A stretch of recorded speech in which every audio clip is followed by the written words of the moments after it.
Gonna get going.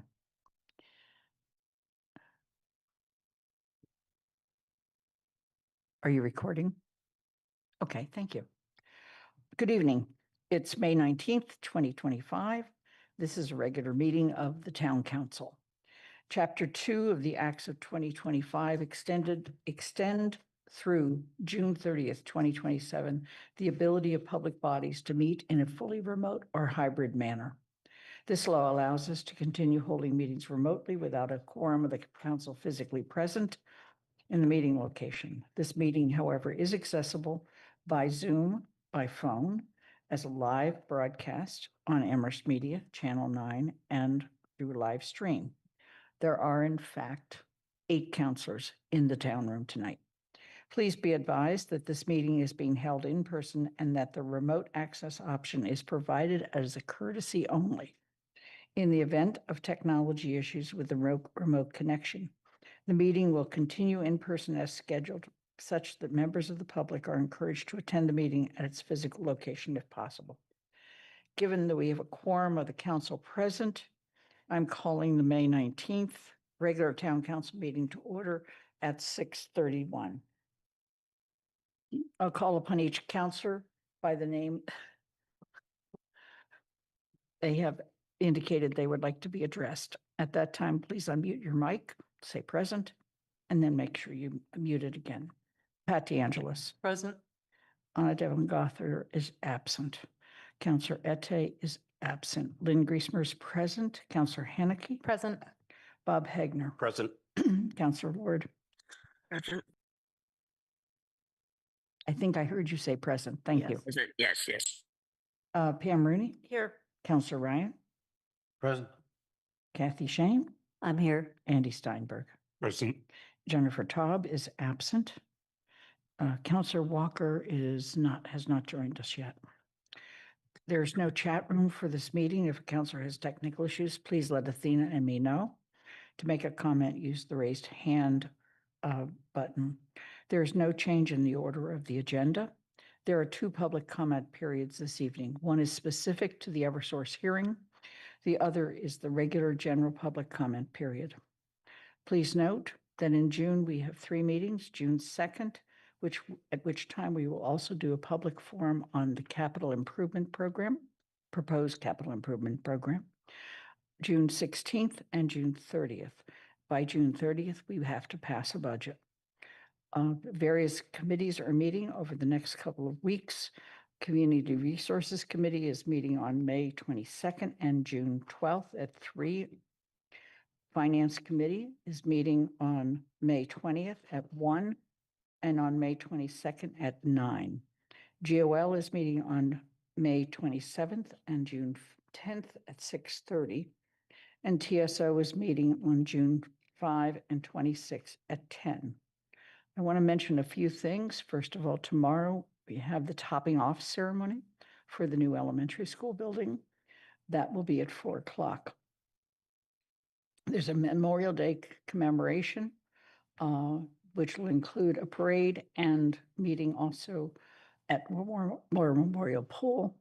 The parade will be at 9. The War Memorial Pool event is around 10 o'clock. There's a Pride flag raising that will be on June 2nd at 5:30, right before the town council meeting on the North Common. And Race Amity Day and Youth Hero Awards Sunday, June 8th on Mill River Recreation Area at 11. And then a Pride Parade on June 22nd at noon. Excuse me. With that, we're going to move to the hearing. It's an Eversource petition. It is to install one solely owned underground duct bank at 770 Southeast Street. I'm going to ask Guilford Maureen, who is with us, to provide a brief overview. And then we will go through the following and have questions from counselors. Ask if their public has any questions, want to speak in favor or in opposition, and then questions from the council. Guilford? Good evening. Eversource has been working with the Public Works Department in the town for a couple years now as the town has been moving forward with the new school project. And so this will actually change where the new school at Fort River gets its power. Right now, the school gets its power from the north end of the school property. It comes in at the what used to be the exit, but now is the entrance and exit for students and faculty. But now it's going to move to the south end, which would be the bus and school entrance for school vehicles. So this is because the transformer moved. The transformer is now moved closer to the building. So this is the new feed line. We've made sure it meets all of our requirements and jives with the utilities. If we have to make any intersection changes, it's in a good spot and it avoids all the trees. So we've worked through this several times, and this is the best alignment we've come up with, and we highly recommend that we move forward with approving this. Okay. Are there any questions from counselors? Kathy Shane? Yes, thank you, Guilford. I'm glad to see this. My one question is, does it have the capacity, or would it easily have the capacity once we add the solar panels for the extra feedback? I've understood a few places, schools had to wait a while to get that installed. I believe they did, but you would have to ask Eversource that question. Okay. Pam Rooney? Thank you. I just had a question with the conditions. So it looks like the last page of the report that we got, it talks about shall be in accordance with the following conditions. And the last sentence says the conduits to be installed shall not exceed 2 ducts, and all of said ducts shall be placed at a depth of not less than 2.5 feet under the surface of public way.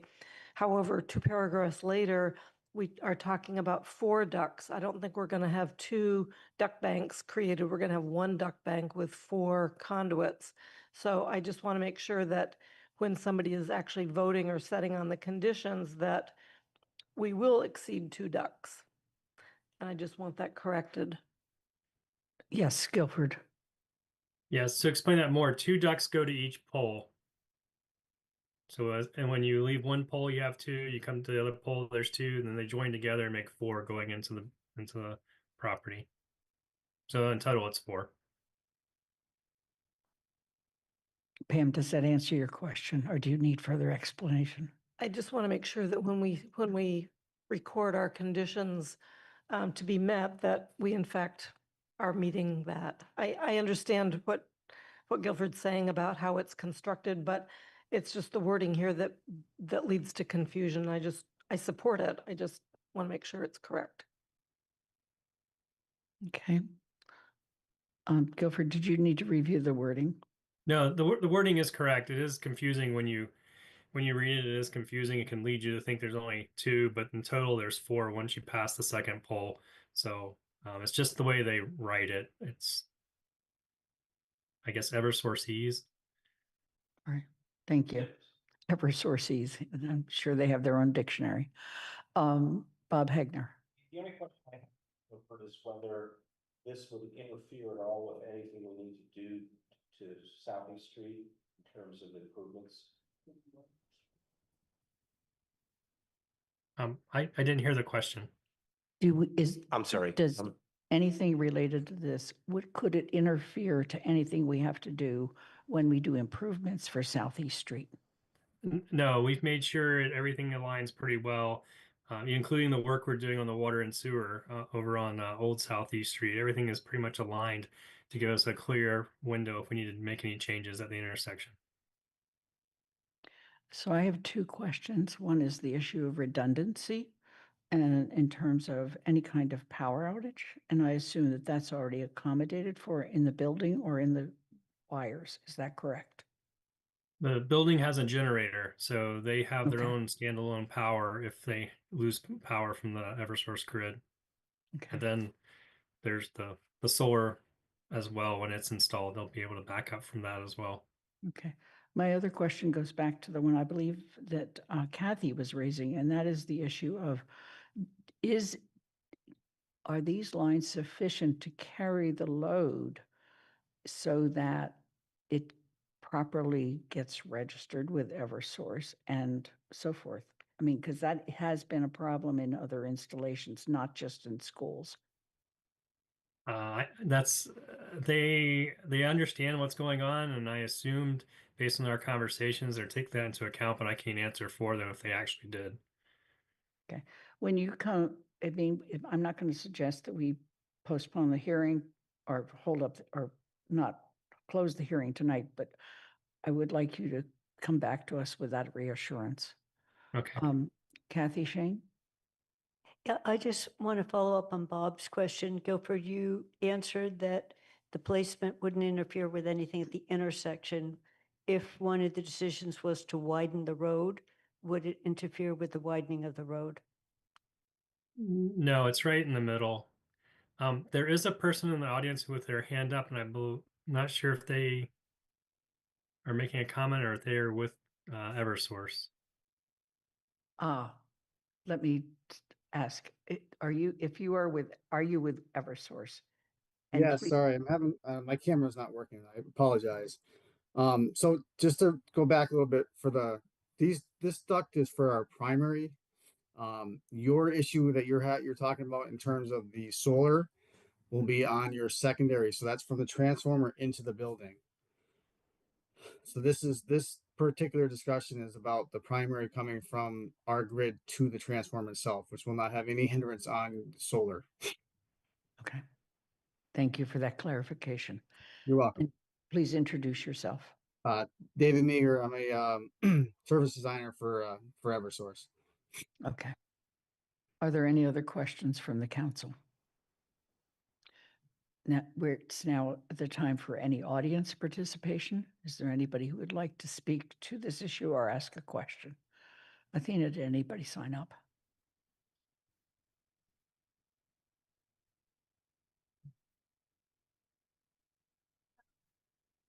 Please come forward. State your name and where you live. Jessica J. Please sit down and speak into the mic. Thank you.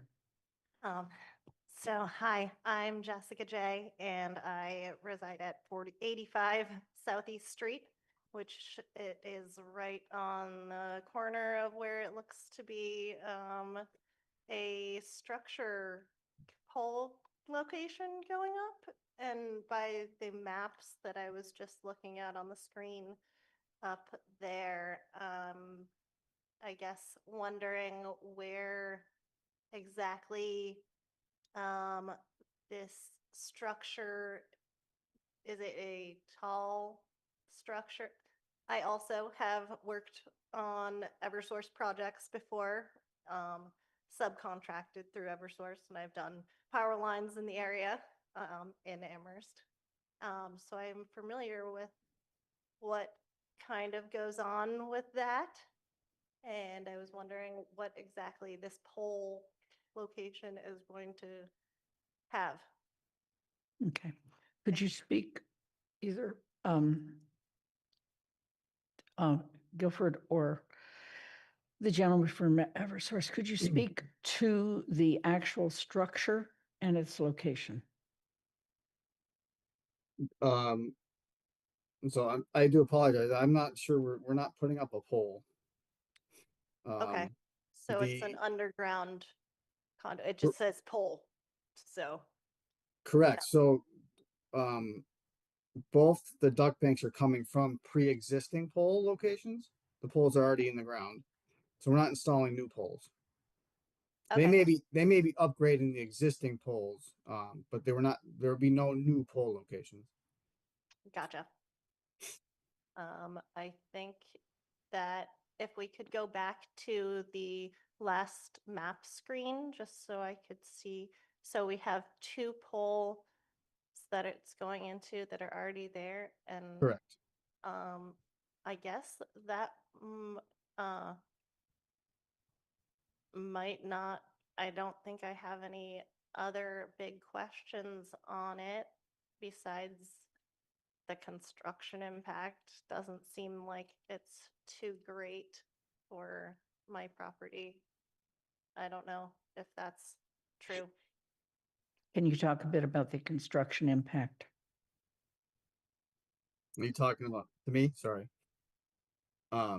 this should all be in the road, so, they won't. I don't know which Yeah, property is it yours. seems 'Cause- right. Mine is the bottom left-hand house in the corner, right there. Yep. Okay, I mean, at any Okay. given time, they shouldn't stop you from getting to your house. You know, there should always be an access point. Okay. Is your Okay. driveway on Southeast Street or is it? It is. Yeah. So yeah. So I mean, they will never stop more than one lane of traffic at a time, always giving access going both ways. So Okay. I think that might do it for my questions. Thank you for joining us. Thank you. Are there any other questions from the audience? Are there any other questions from the council?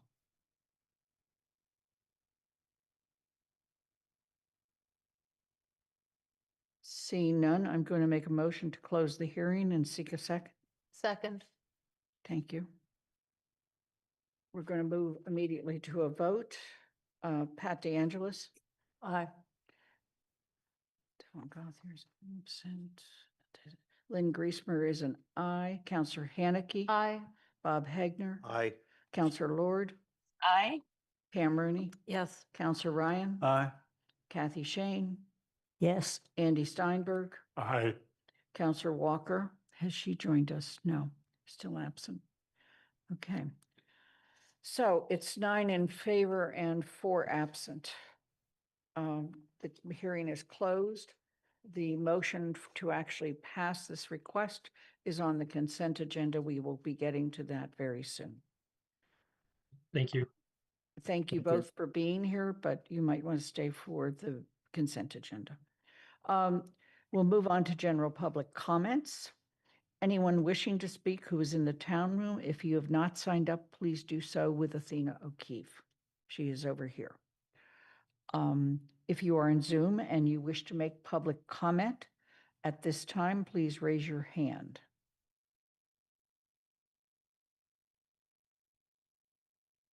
Athena, how many people have signed up? No signups today. Okay. And no one has raised their hand. So therefore, we will move on. There is no public comment being made tonight. We'll move to the consent agenda. The following items were selected because they were considered to be routine and it was reasonable to expect they would pass with no controversy. To remove an item from the consent agenda for discussion later in the meeting, ask that it be removed after I've gone through the list. A request to remove an item does not require a second. So the motion is as follows: to move the following items and the printed motions thereunder and approve those items as a single unit. 6A, adoption of the 2025 Memorial Day Proclamation. 6B, adoption of the 2025 Pride Month Proclamation. 6C, adoption of the 2025 Race Amity Day Proclamation. 8A, approval of Eversource petition to install one solely owned underground duct bank at 70 Southeast Street. 9A, 1 to 3, approval of the town manager appointments to the Elementary School Building Committee, Jones Library Committee, Building Committee, and reappointments. And 11A to C, approval of minutes, February 4th, 2025, February 10th, 2025, and a public forum, and February 10th, 2025, regular meeting minutes. Are there any items that people would like removed? Ryan, second. Thank you. We'll move immediately to a vote. Lynn Griesmer is an aye. Counselor Haneke? Aye. Bob Hagner? Aye. Counselor Lord? Aye. Pam Rooney? Yes. Counselor Ryan? Aye. Kathy Shane? Yes. Andy Steinberg? Aye. Counselor Walker? Still not here. And Pat DeAngelis? Aye. It's 9 in favor, 4 absent.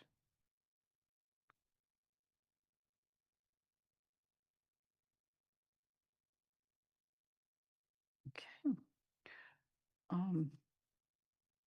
Of the resolutions for Memorial Day, the last paragraph, this is sponsored by Jennifer Taub and myself. Now therefore, we, the town council, hereby proclaim May 26, 2025 to be Memorial Day and urge all residents of Amherst to recognize the sacrifice of past residents and observe this day in remembrance of them. The Pride Month proclamation, either Pat or Mandy? Pat? Now therefore, we, the Amherst Town Council, do hereby proclaim June 2025 as LGBTQ+ Pride Month. Be it further proclaimed, we, the Amherst Town Council, encourage all residents to celebrate and affirm our proud and diverse LGBTQ+ community year-round. Be it further proclaimed, this proclamation will be recognized by raising the Progress Pride flag from June 1st to June 30th, 2024, with a formal flag-raising celebration and proclamation reading on June 2nd, 2025 at 5:30, and the inaugural Amherst Pride March on June 22nd, 2025 at noon. Thank you. And for the Race Amity Day proclamation, now therefore the town of Amherst hereby proclaims Sunday, June 8th, 2025 to be Race Amity Day, a celebration of the oneness of the human family, and asks the community to join in the joint celebration of Race Amity Day and the Youth Hero Awards with the Human Rights Commission. That will be at Mill River from 11 to 3 o'clock. There are no presentations and discussions. We're therefore going to move to the action items. The first one was on the consent agenda. So we'll move on to the long-term request for reservation of public ways, reservation of 2 metered parking spaces and 115 limited parking space at 43 Amity Street and closure of the adjacent sidewalk, bike lane and crosswalks. Paul, did you want to proceed? Is Bob supposed to be here for this? I think he was told to be here at 7:20. Okay, I can come back to this. Okay.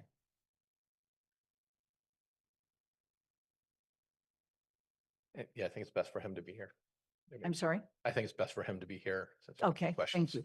Then we will move to percent for art because I know that we have everybody here for that.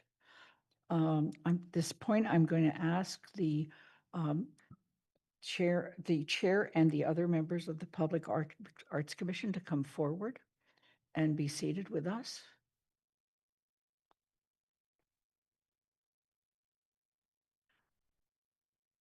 Let me just mention to the council and the audience, they're going to make a presentation. I want to just point out that there actually is a motion on the floor already, and that motion would set a limit of $100,000. If later on, we'll talk about the motion more directly. Meantime, I'm going to call on Tom Wagner, I'll get it right, to call the meeting to order of the Public Arts Commission. Okay, we have here a quorum of the Public Arts Commission, so I'll declare our meeting to be open. We will be proceeding as per the published agenda from the Public Arts Commission, which will consist of a presentation to the council and then our participation in questions, answers, and discussion.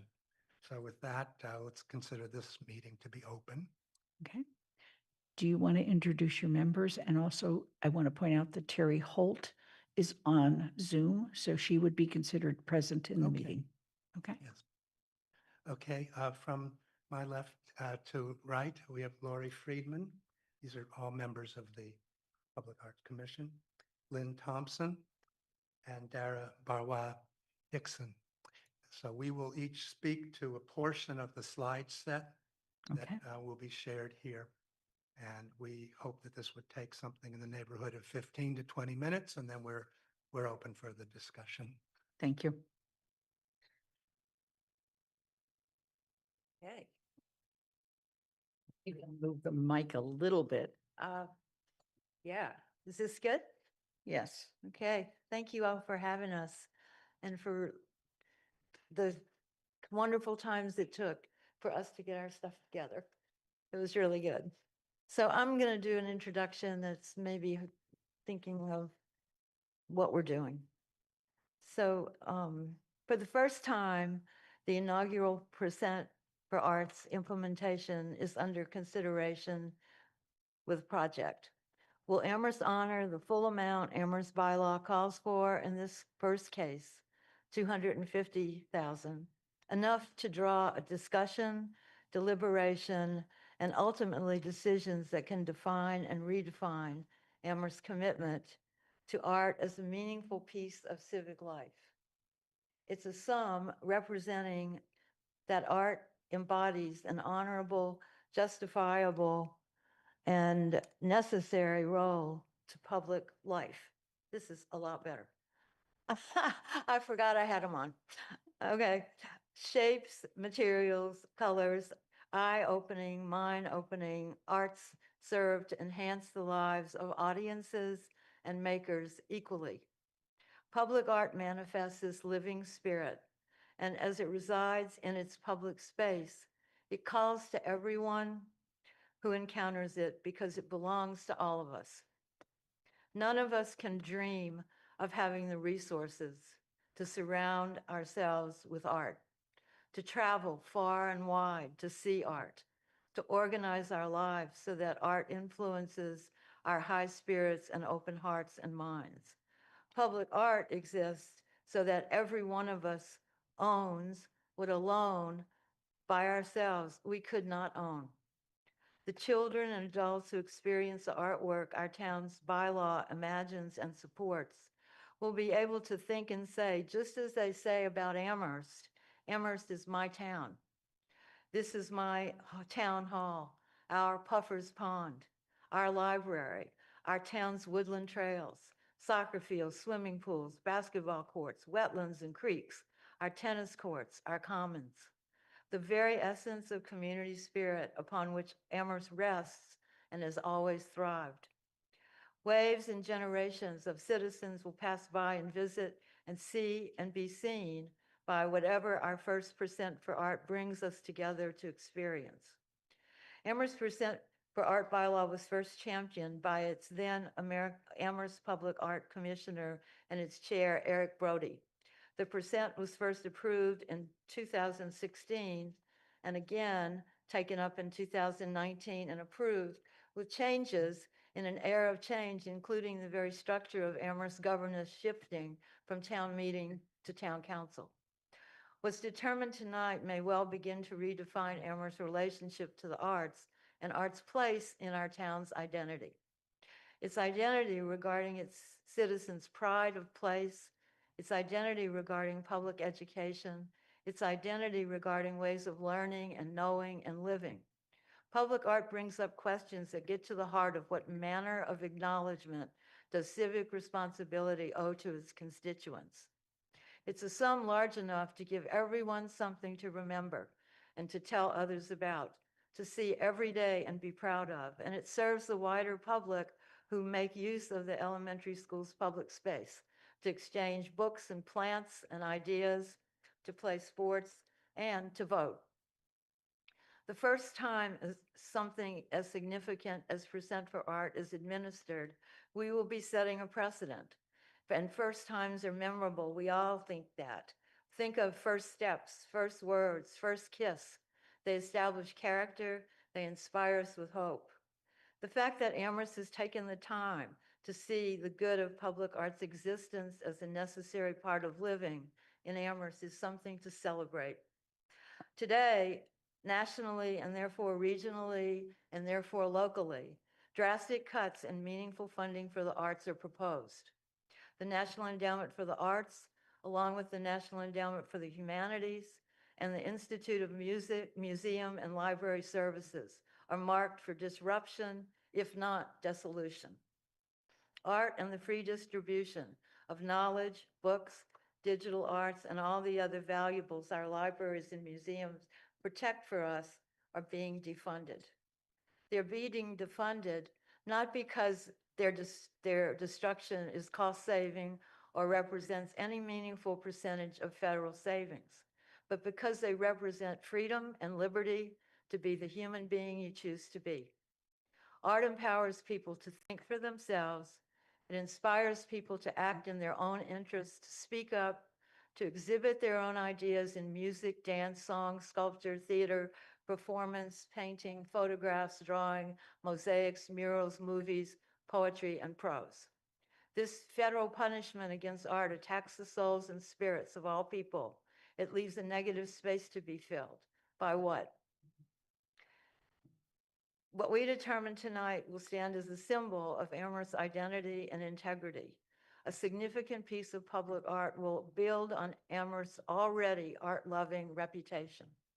It will remind people of Amherst's understanding that art is not a luxury, that it speaks to a human necessity. It engages our spirits, offers us opportunities to think and to say what we think. Hardly anyone walks away from a piece of art without thinking something and having an opinion, and sometimes new or renewed ways of thinking. It energizes, galvanizes, and sometimes changes our minds, or the ways we look at things and one another. Art really isn't expendable. It's intrinsic, made to help us find out who we are and who we want to be. Public art becomes something that belongs to every one of us. It affirms our human nature's nonstop search for meaning. Thank you all. Thank you. I'm going to move, yeah. We can just move them on.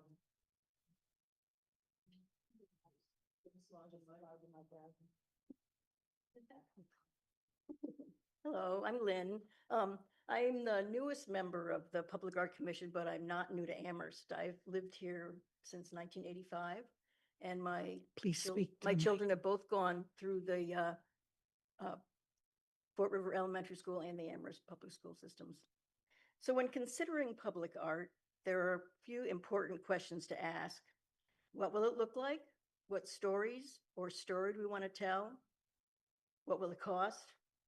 What's the budget? Where should it go? And who gets to see it? The Public Art Commission recommends citing this new artwork in a highly visible central location outside of the school building. An external location will offer our community the maximum opportunity to experience the work, as it will not be restricted by the school's operating schedule. This will also leave the interior corridor walls available as a canvas for our students for peer-to-peer expression. That has been also a practice for many years in the Amherst Public Schools. So looking at the site plan, we've highlighted an area in red for consideration, and there's kind of a close-up view of it also. It is visible from both entrances onto the school grounds and is a focal point in a plaza-like location that will likely see pedestrian traffic as people move from both entrances up to the school. And the architects have cited this focal point with a tree. So school gardens are also a popular location for public art. Funded by the Percentage for Art program in East Cambridge, Massachusetts, these sculptural gates are part of a community garden in a neighborhood park. Homing in on the final placement for our artwork will be part of the next steps, following input from the Percentage for Art Advisory Committee, consultation with the town manager, and other appropriate school and town officials. So now let's think about the artwork and what story we'd like to tell. Well, the possibilities are infinite. The artwork could be realistic or abstract, be surreal or soar in the trees, or it might dance across the walls of the school. Perhaps the artwork will cover the ground or climb atop the roof. It could invite exploration, participation, or partnership. It can inspire conversation or imagination. It could provide a place to think, to play, to marvel. Being able to bring artwork of this scale to our community through the Percent for Art bylaw is an extraordinary opportunity, and the Public Art Commission is excited to participate in this process. Quoting from the bylaw, the purpose is to promote the enjoyment of the arts by increasing the quantity and quality of public art in Amherst, thereby expanding the value and use of public buildings, facilities, and spaces, and contributing to the town's cultural vitality and economic well-being. As illustrated by these beautiful examples, public art is site-specific. Our artwork will be designed to our specifications to match Amherst's goals. Many factors contribute to the cost of creating public artwork. And Lori will continue with an outline of a project breakdown for a 250,000 project budget allocation.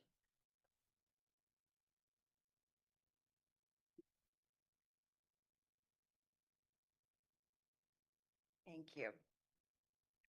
My name is Lori Friedman, and I want to speak to the budget and how, yes, and how the 250,000 would be allocated.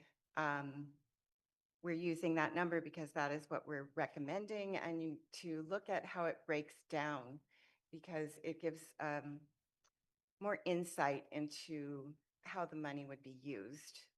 So we're recommending, we've done a lot of research, we're recommending that for this project, that a project manager would be hired to manage the project from the RFQ, the request for qualifications, overseeing the project all the way through to the installation. The standard fee for this is usually 10% of the project. It can be done on an hourly basis, but that is generally not recommended. I think we can go with the 10% standard to get an idea of the cost of hiring a project manager. There are many things that go into the budget, from design fee, engineering, fabrication, partner collaborations, installation, and community engagement. Artist designs. So when the RFQ goes out, we will receive a lot of submissions, and when we have the RFQ, it will be narrowed down to approximately 4 finalists who will submit proposals that are specific to the location and to the specifications. Those artists will receive a compensation for their designs, the finalists. Generally, that can be anywhere from $1,000 on up to $3,000. We have some examples of that an example that I'll speak to later. Then there is the design cost as well for the chosen artist. And so you can see these sort of general breakdown of that. And then in fabrication and installation, which we've just joined into one number, although they really are separate.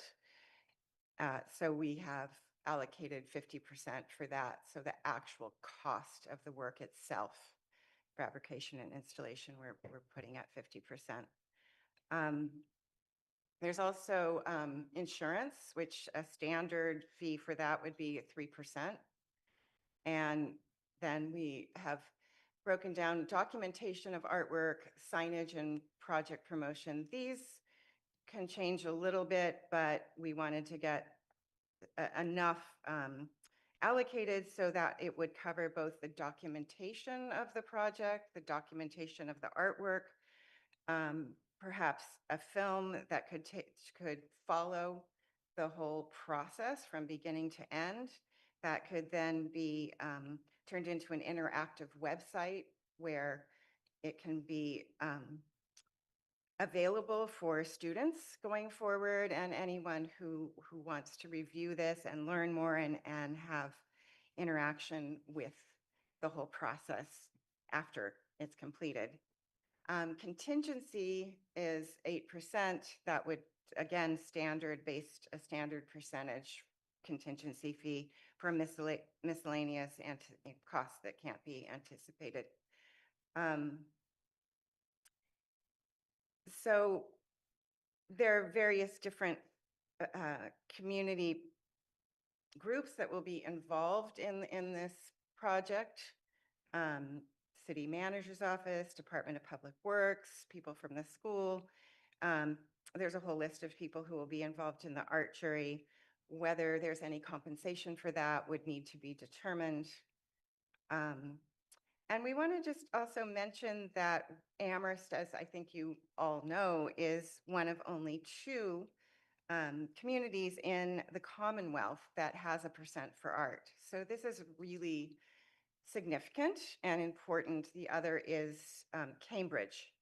And Cambridge has, they did a school project as well that their budget was $650,000. They had a call for artists that they put out in 2020 that received 316 applications. There's a lot of material online that you can access about the Cambridge Public Percent for Art program, and it really is great for us because it sets a precedent both in implementing this program and in its transparency and communication of how they have moved through it. And they've also had many other projects as well as part of this program, but this particular one was for a school project. And so it really will provide us with an invaluable blueprint to guide the commission on, through this project. Their design fee for each of their 4 finalists, and you can go online and look at who the finalists were, which is very interesting. They were each paid $3,000. Those designs based, like the ones we receive, will be based on site parameters and developed in consultation with the city staff and community members. We have a couple of examples here. You can see one a little bit out of date that was on the last slide, gave some information about, yes, there we go. This is an installation indoors, but you can see the budget was $150,000 and what it would be in today's dollars, although that doesn't necessarily account for the materials going up at the same cost of, the same cost that the dollar amount has gone up. And then another example on the next slide, which is again indoor, a sculpture, 2004, that had a budget of $120,000 and estimating that at around $200,000 now. Just to give some ideas, but again, they're a little outdated. Being able to say, for this amount of money, you'd get this or this is I think, misleading, but we did want to give you some ideas. So we are proposing for this project the full amount to be funded. As you can see, the city of Cambridge, this is their example, which in 2021 had a budget of $650,000, and the installation will be taking place this year. It's a complex project with grafting, involved grafting for this tree. So I'm not going to go into explaining what it is, but it has taken a couple of years to evolve. So these projects don't always happen, quickly, but we really believe it's worth investing the full amount. And I think Tom can give a summary. So I'll just make a closing summary here. So the percent for art bylaw was in its long deliberation and progress to becoming real, was envisioned to create something special. We do not in Amherst ask Amherst taxpayers to fund public art. This would be the first instance of that, at least in very, very long time. The public art you see around town is paid for on grants and by donations. We managed to scrape together $500 per traffic box, and we have people very glad to come out and paint them, but we're not talking about that here. Public art, as my colleagues have noted, has a lasting impact on students and the entire community. We are thinking in terms of generations. we're talking about thousands of students and the people who come for various events and functions within the school there. So this is new, this is big, this is different. And as we've also noted, we are recommending the full allocation because the process needed to get the quality to match that has been invested in the planning of the school, planning, construction of the school and the design, we think warrants a half of 1% here. The impact on taxpayers over time will be minimal. The back of the envelope computations suggest that it's going to be that this portion, that 250, represents somewhere around 10 to 12, maybe $15 per household per year. In other words, a cup of coffee and a croissant. And that's one of the reasons, we're taxpayers too. And we've looked at this. We understand 250,000 is a lot of money, but in the scope of what we're talking about, a $100 million project, $60,000 town, $60 million town share of it, we think this is a reasonable ask, but this is up to the council. You have your job. We've done our research and advocacy, and now we're open for discussion of this. Okay. You want to take the slides down so that we can see everybody? And it's time for the council to ask questions. Kathy? Yes, as you know, I have a motion on the table, so I'd like to, I'm focusing my questions on what could a lower amount buy us. When I met with you before, a month or so before the last time this was presenting, I understood that at the $100,000 level, we would be able to buy potentially multiple pieces or one piece. And most of what you've shown us is significant, large pieces of artwork. And I hadn't really conceptualized it that way, particularly because if you look at the school site, I'm chair of the building committee. The little circle you put as an example of where it could go, there's a pull-off there for parents who have children who need extra help getting in and out of their vehicle. So they get to pull into kind of that area. And on the other side of it is the vans that come in with the kids. So we've got, even though the site is huge, very little frontage in front of the entryway. There's a small patio. And we've got solar panels with canopies. There's a big canopy for the vans when they come in that wasn't in that drawing. It's in other drawings. So when we discussed it in the building committee, it was presented as, here's a wall on a couple different exterior walls, and here's some interior walls for mosaics and or murals. And I think I sent you a couple of them that were extraordinary that I'd seen, and this was elementary school level. I you know, I visited the Shrewsbury School just last week. Yeah, so my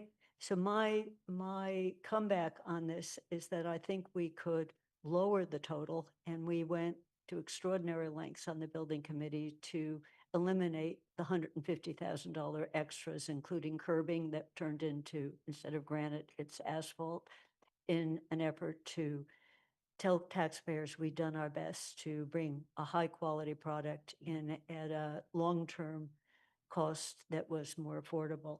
So I'm just curious on could you manage with a reduced budget? And I'm throwing 100,000 out as a term. And I realize Cambridge, the buildings they're building, as you can see from their numbers, are enormous, and they have coffers that are enormous. So we are talking about staffing cuts and others. So is there a lower level that the process you talked about could function? I think the process could function at any level. The question is, what is our aspiration for a level of quality? To go back to a couple of your points, your questions, we presented back in March or so a range of findings from other schools, which, by the way, did not necessarily have percent for art. They just worked them into the budgets. Um, Also, we have done a massive amount of research since that meeting 2 months ago.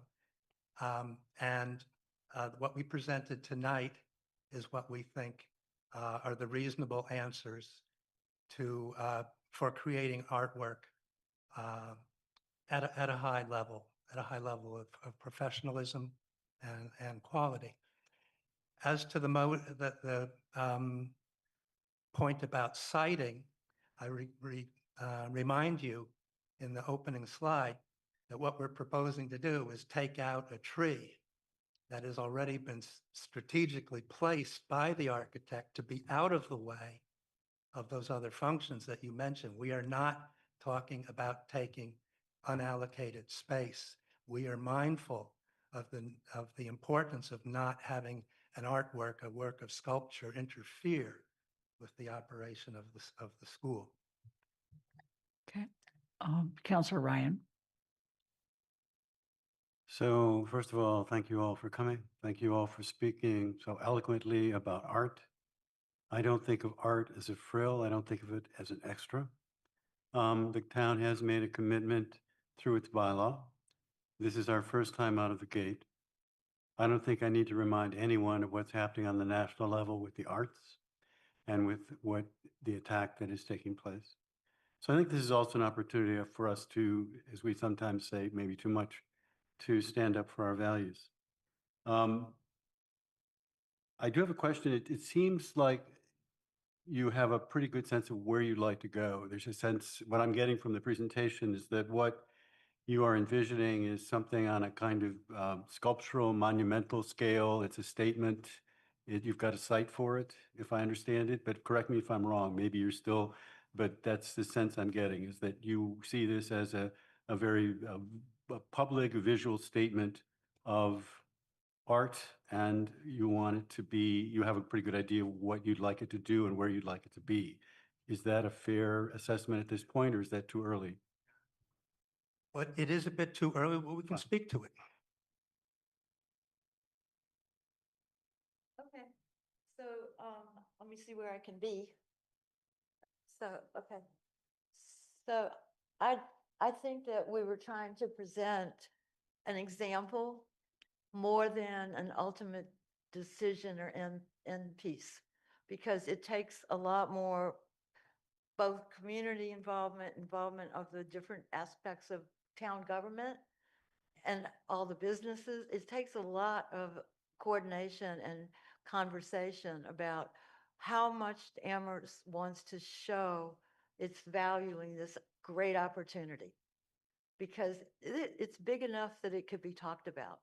Like you probably have all looked at or seen, most of you, the beautiful big bronze sculpture of the woman in Times Square.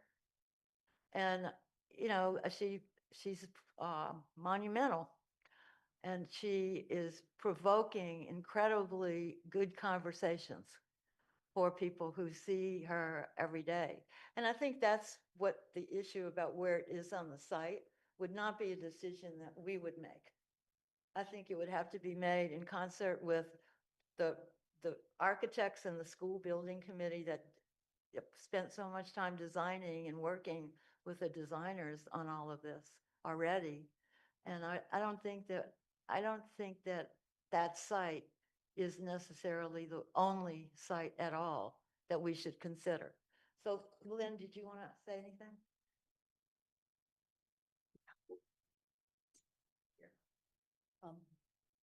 I think that the first thing that we really thought about was that we envisioned something that was outside of the building. So once you hone in on that, you look at things that kind of match that. And I think in looking at the site map, and like I said, that's an older version of the site map, so we don't have all the information. So it's sort of impossible to make, any final decisions.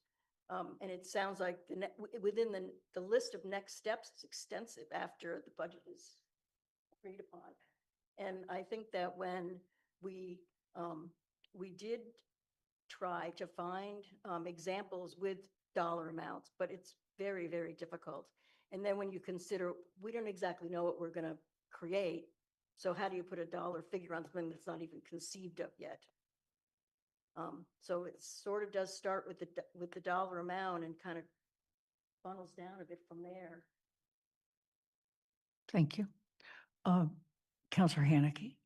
Yeah, Counselor Ryan asked sort of the question that I was going to ask, so I want to follow up on that. Does citing mean, I guess my question is citing decided before an RFQ goes out? Or would an RFQ, when you ask the artists, would you say, you know, here's 3 or 4 different sites we're looking at or places that it could go, propose, and then you see what comes in, and then obviously you pick finalists from that, but, or are you sort of picking a site before you've even asked for design options? I see it as a joint project. I mean, I think we would provide the sites, maybe some ideas we have, but I think you would hope that an artist, or you would anticipate that an artist would come up with a vision. And where does that vision belong and how does it fit in with our goals? So I think it's a back and forth thing.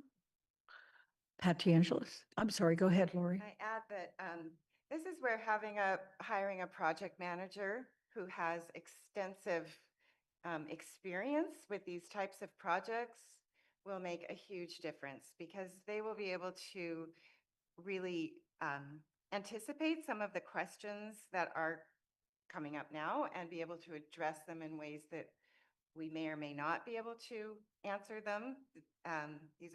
This would be a professional person who would come in and help us design the RFQ and to begin that process with us and the different constituents who should be involved in that, which would be the town council, our commission.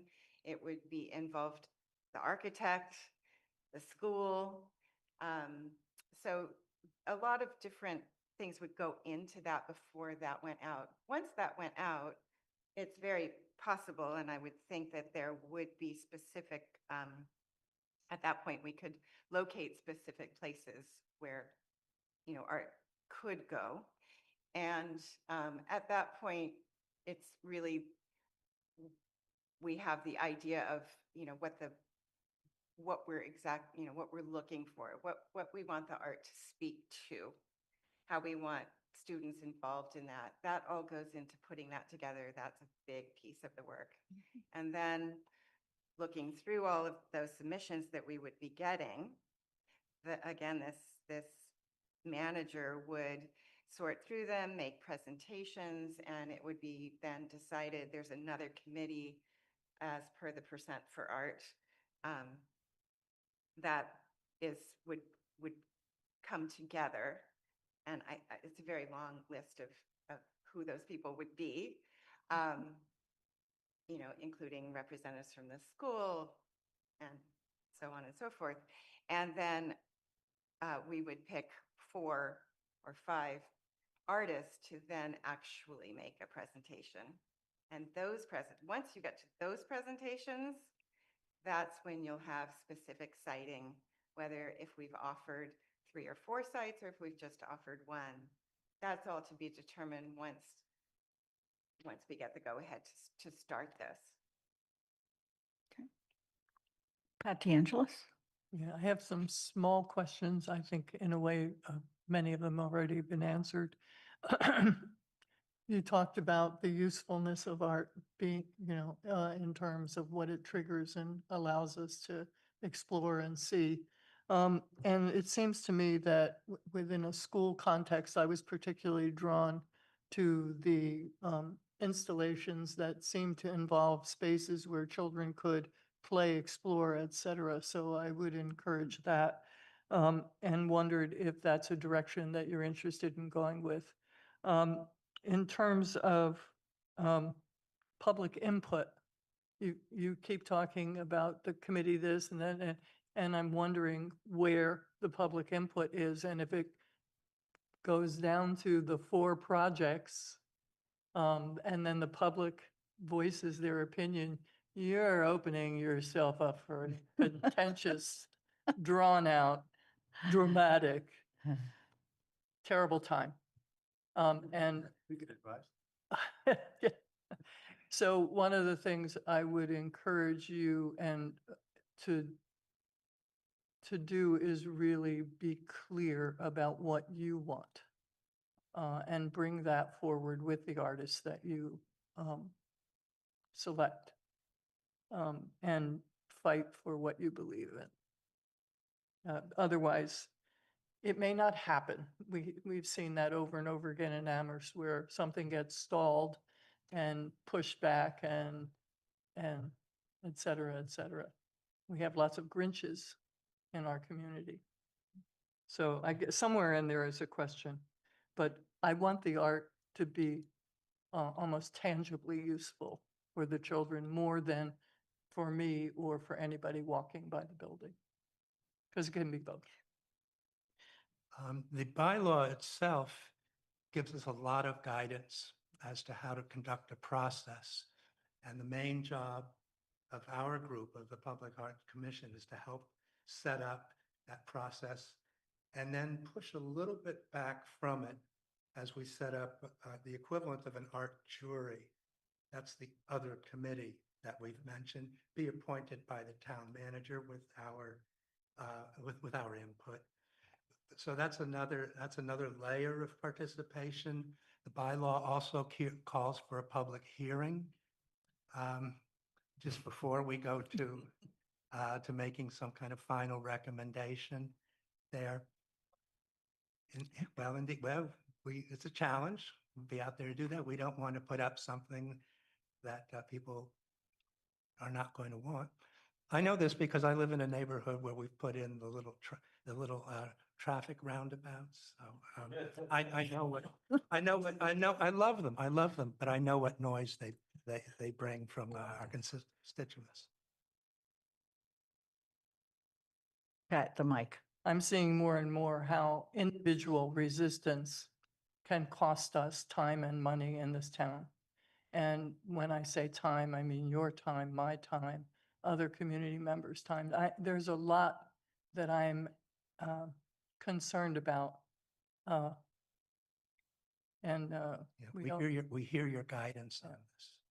I don't know if it's any guidance, it's fear. But please, thank you for your work. I appreciate it. I'm going to go next to Pam Rooney, who's not spoken yet. Thank you. As you put together your RFP, whether you're looking for proposals or quotes, whatever your ideas that you're searching, a couple of things came to mind as I was looking through your lists. And one is that I hope we go with someone local. I hope we market to local, and I hope we choose local. The siting, in terms of that discussion, hopefully this site is site or sites, whatever we end up with, whatever the budget, is that something is visible, accessible to touch and feel by visitors all the time. I think of the opportunity to incorporate site furniture as art, and as, whether it's play structures or the site furniture, those to me also can be very artful and very fun. I hope we don't limit ourselves to a monumental something. Okay. Bob Hegner. I was a little concerned about the presentation focusing primarily on sculpture and not on other art forms. And that bothers me a lot because I think there's a lot of local artists who don't do sculptures, and sculpture really does limit in some ways what you can do. So I would like to see a little bit broader discussion of other forms of art. The other thing I was a little bit concerned about was there was no mention of UMass or Amherst College or any of the art resources in town. And it seems to me that we should be relying on them, or at least bringing them into the process. I mean, Amherst College did a mural at the Bang Center. You know, the students did it, and I think it's wonderful. And so we don't have to, we don't need to spend so much money to get good artwork, you know, placed, you know, in a building. You know, I'm a bit skeptical of this budget as well. Well, a couple of comments on that. I think one of the reasons why we don't see the local sculptors is that nobody's paying for that. We're paying for murals. We're paying to paint traffic boxes. The schools are filled with mural art already with no capital funding for it. Having said that, yes, we will definitely look out. We have talked about this in our group to the full range of resources at the university and the colleges here. And in fact, again, under the bylaw, we are instructed, not specifically for the colleges, but to make full use of the best resources here in town. You know, in a way, we can do this for any budget. We can do something for any budget here. Again, the people who paint those traffic boxes, that's 50 square feet that they paint for $500. Right? That's maybe the low end of the spectrum there, but you can go all the way up. And we've provided examples, including in the materials that you received back in April that were part of the town manager's budget. So we're not telling you that it's 250 or nothing. We're saying that we are making the case, have made the case and best we can for setting that highest level. We know this is your decision. So I have a comment. First of all, thank you for the presentation. I think that it adds a significant amount to what you brought to us originally, to understand what others have done and what some of that could look like. As we look at something like this, I also appreciate the fact that you and we all recognize that the school itself is already planned. And so adding something to the existing structure of the school may be possible, but it cannot be something that creates any kind of need for redesign.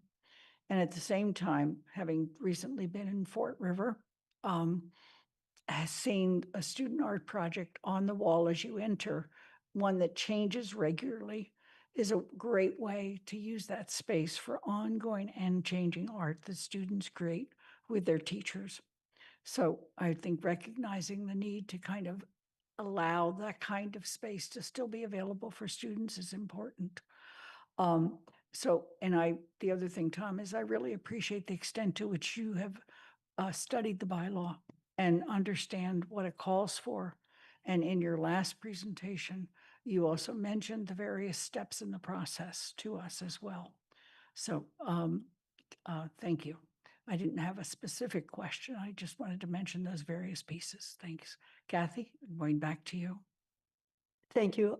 I'm just going to, Tom, you did mention that we wrote into I was one of the authors of the bylaw, you know, just so people have a context. And I wasn't an initiator. I came in after town meeting had already drafted, and we modeled it off of other places to the extent we could.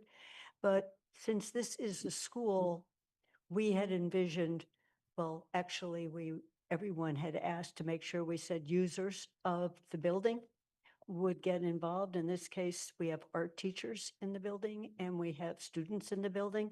And one of the very exciting things in the schools I visited is the children interacted with the artist to create the art. So it was owned by clearly 40 years later, not the same children, but everyone knew that was conceptualized by the kids. And they did it around themes. So this is it's a climate centered, but they did it around various themes. So different schools used themes. So that's just a piece that I didn't see as much in the monumental sculptures. And in town, we've got some examples of the low end of, I won't call them sculptures, but we've got a salamander that kids climb on in Mill River, way in the corner. You have to point to people where it is. There's another one up at Cushman. And if you know where they are, they're really fun. So trying to think of children can have fun with it. We have an amazing playground. So that's why, if anything, I think of a lower budget pushes you to be more creative because you can't buy the really expensive stuff. You have to think of what else you can do. So that's the original concept. I don't think any of us ever thought of 50 million as the base when we did 0.5%. We thought, maybe we could get 50,000, maybe we could get 100. We didn't think of this kind of money. And we originally said 1%, we went to 0.5, but we're in a different time even in 2025 than we were in 2019. So I just want to point out that sculpture can also be low. It's not as low as $500, but it's not in the 40,000 with a design and an artist and the steps you did. I can imagine with high-end expensive sculpture, you would need all those pieces that you laid out. But I think even the process can be done a little less expensively. I think there's no contradiction between getting a professional artist and a high-end concept and input from students and teachers. We could even specify that in the RFP. And it is one of the lessons that we've collected from the other schools. And as I mentioned earlier, I got a tour of the Shrewsbury Elementary School last week, and did hear about the extensive consultation with students and also extraordinary effort to carry over existing artwork from the old school. Yeah. So I think we can be mindful of all of those things. And then the other comment I'll make is that I think regardless of the budget level, the management structure that Lori mentioned is what we would implement. This is not something you just buy this, off, out of the hip pocket sort of thing. So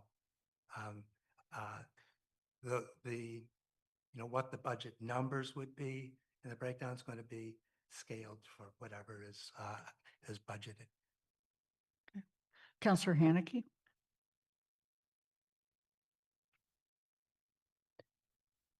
A higher budget would potentially, I want you to comment on this because I could be wrong, but I think I'm right. A higher budget would potentially allow for more variety, multiple artworks in multiple spaces on the project. The smaller the budget, it's more likely you're limited to one potentially, or a much more limited thing. You showed potential for garden sculptures or garden artwork, not necessarily sculptures. The boxes could be painted maybe by the kids and the supplies provided and stuff like that, murals on the boxes. Sculptural like the salamander somewhere in the playing fields, along with entrances that are also climbable and all. But if you've limited your budget, you're less likely to have all of those options. Is that correct? We didn't show it in the slides, but a lot of these more expensive projects were not just one piece. Lori spoke to that with regard to the Cambridge piece there, because when I first saw it, I said, what, is that it? The stuff around the tree? Well, it was much bigger. But some of the schools we've looked at and we've provided references to did in fact have kind of a program of artwork of different kinds around the property. So I think I agree that the bigger size project is more able to solicit and manage that kind of approach to the art. I think, oh boy. I also think we ought to remember to talk about the longevity of the piece that we are able to put in. Mm-hmm. And the matter of the material makes a big difference in how hard you can play with it. Like, if it's great for kids to be able to play and interact with it, And that means it has to last. And the combination of all those things have been done other places and with success. And I think that we would need to be able to show you pictures of some of those things at some point, and anybody else who's going to be involved in it. You know, involving the kids and the teachers is essential. And it has to become part of their educational and own creative activities and learning about. You know, in elementary school, you have some really elemental things that you can work with. That's going to be something that naturally has to come with the putting the art where it goes, what it matters to the people. But you know, the other thing is talking about what it is. Like, if Amherst can be really proud of something that it does, it makes the news that it's doing something extraordinary in a time when doing something extraordinary is really important for people's spirits and important for people helping themselves see that they can be as creative as any artist can be about how they live and what they want to have in their lives in their communities. And that's why I think it's an opportunity that it's a shame to miss it. Tom is right about, yeah, you can say any price you want and something can be done. That's a given. And I'm glad you say that, you know, in a true way. But I think that the budget that Lori showed you is a pretty modest budget for as much work as something is being asked when you're asking for all these different elements to go into the conception and then the execution in terms of how the community is not nominally involved, but integrally involved.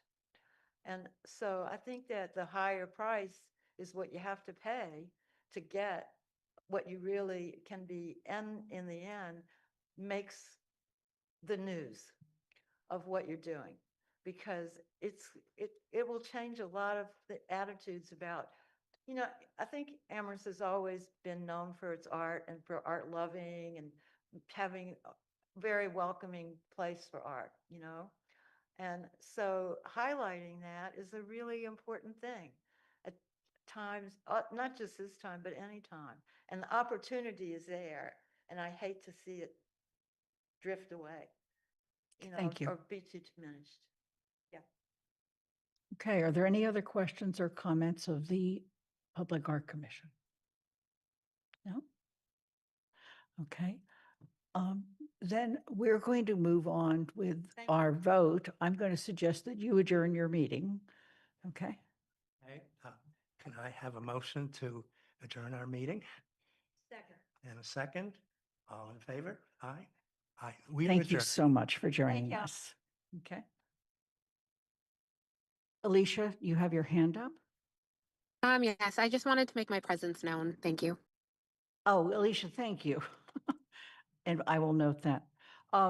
So there is a motion on the floor. The motion was made back in March, I believe. And the motion was to limit the amount to $100,000 for the percent for art budget for the Fort River Elementary School site, new school on the Fort River Elementary School. So let me just say, that is the motion we have to vote on, okay?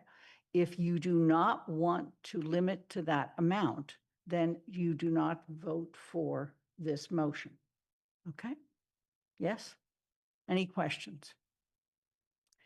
Any other comments? Counselor Ryan.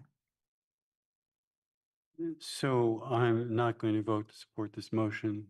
Probably it's obvious to many of you perhaps, but let me just try to make briefly three points. First of all, as I've said already, this is the first time that we're going to be using this bylaw. This is certainly financially the largest project in the town's history. This is a very public building, and it's been pointed out by both my colleagues and by the members of the council, this is a school, and it will have a profound generational impact. Second thought is, again, something I said earlier. I think that we've made a commitment as a community through the bylaw to the place of art in our public life. And while that has a cost, I think, well, I'll speak to that in a moment, but I think it's also a matter of just principle. We've seen what's happening on the national level. We shouldn't back away from our commitment to the arts. The third is the financial impact. If I have my math right, and you can correct me, we got the FinCom members here, but this is basically based on a $50 million bond. So it's $250,000. It's 0.5% of $50 million. We're going to be paying that for the next 30 years. So I sat down and I thought, well, what's 0.5% of my yearly contribution? So according to my town's calculus tool, I'm on the hook for about $532 a year to pay for this school for the next 30 years. Now, I hope I will be paying for it for the next 30 years, but I doubt it. But for as long as I am paying for it, it'll be roughly about that amount. So what's 0.5% of $532? It's $2.66. Now, maybe my math is wrong, or maybe there's something here that you can correct me on, but it's $2.66. That's my yearly contribution to art. So this proposal, if it passes, would save me about $1.25 a year. Now, am I missing something here? Maybe I am. If I am, please correct me. I mean, the minimal impact has already been mentioned, but according to my calculation, it really is minimal. The public good is, I think, enormous. The minimal impact, I think, is exactly what it is. And I think it's a chance for us to stand up for our values, especially at a time in which we're seeing our values being threatened. So I cannot vote for this. Are there other comments at this time?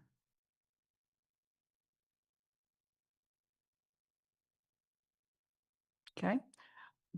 I will begin the vote. The motion is to support limiting this to $100,000. We'll begin the vote with Counselor Haneke. No. Bob Hagner, No. Counselor Lord, Nay. Pam Rooney. Yes. Did you say no? Said yes. Yes. Thank you. Counselor Ryan, Nay. Kathy Shane, Yes. Andy Steinberg, No. Alicia Walker. I'm going to abstain just because I missed the conversation. Okay. Pat DeAngelis No. and Lynn Griesmer is a no. The motion fails unless there is an additional motion. The amount stays at $250,000. This bylaw is very specific. The council has to vote a different amount unless, and if they don't, it remains at the amount of 0.5%.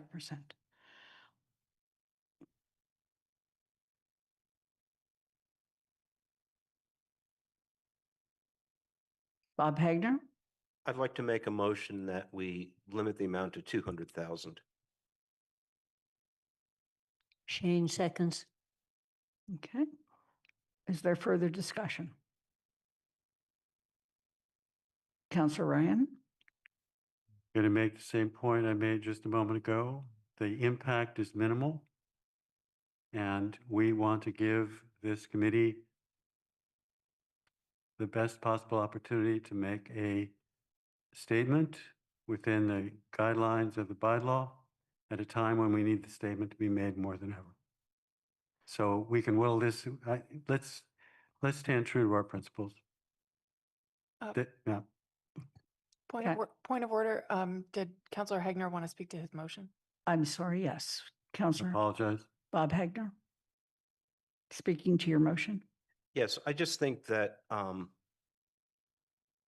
we have to be thoughtful, not of how much it's going to cost any one individual over time, but the optics of a town where we're not funding the schools to what they have asked for, whether where we have a backlog of pothole-filled, streets, that we have to be thoughtful and be thoughtful of what we're spending on things. And this is a choice and potholes aren't a choice. And the maintenance on facilities isn't a choice. This is a choice, and we have to be thoughtful. I mean, I want to encourage this. I support public art at these schools.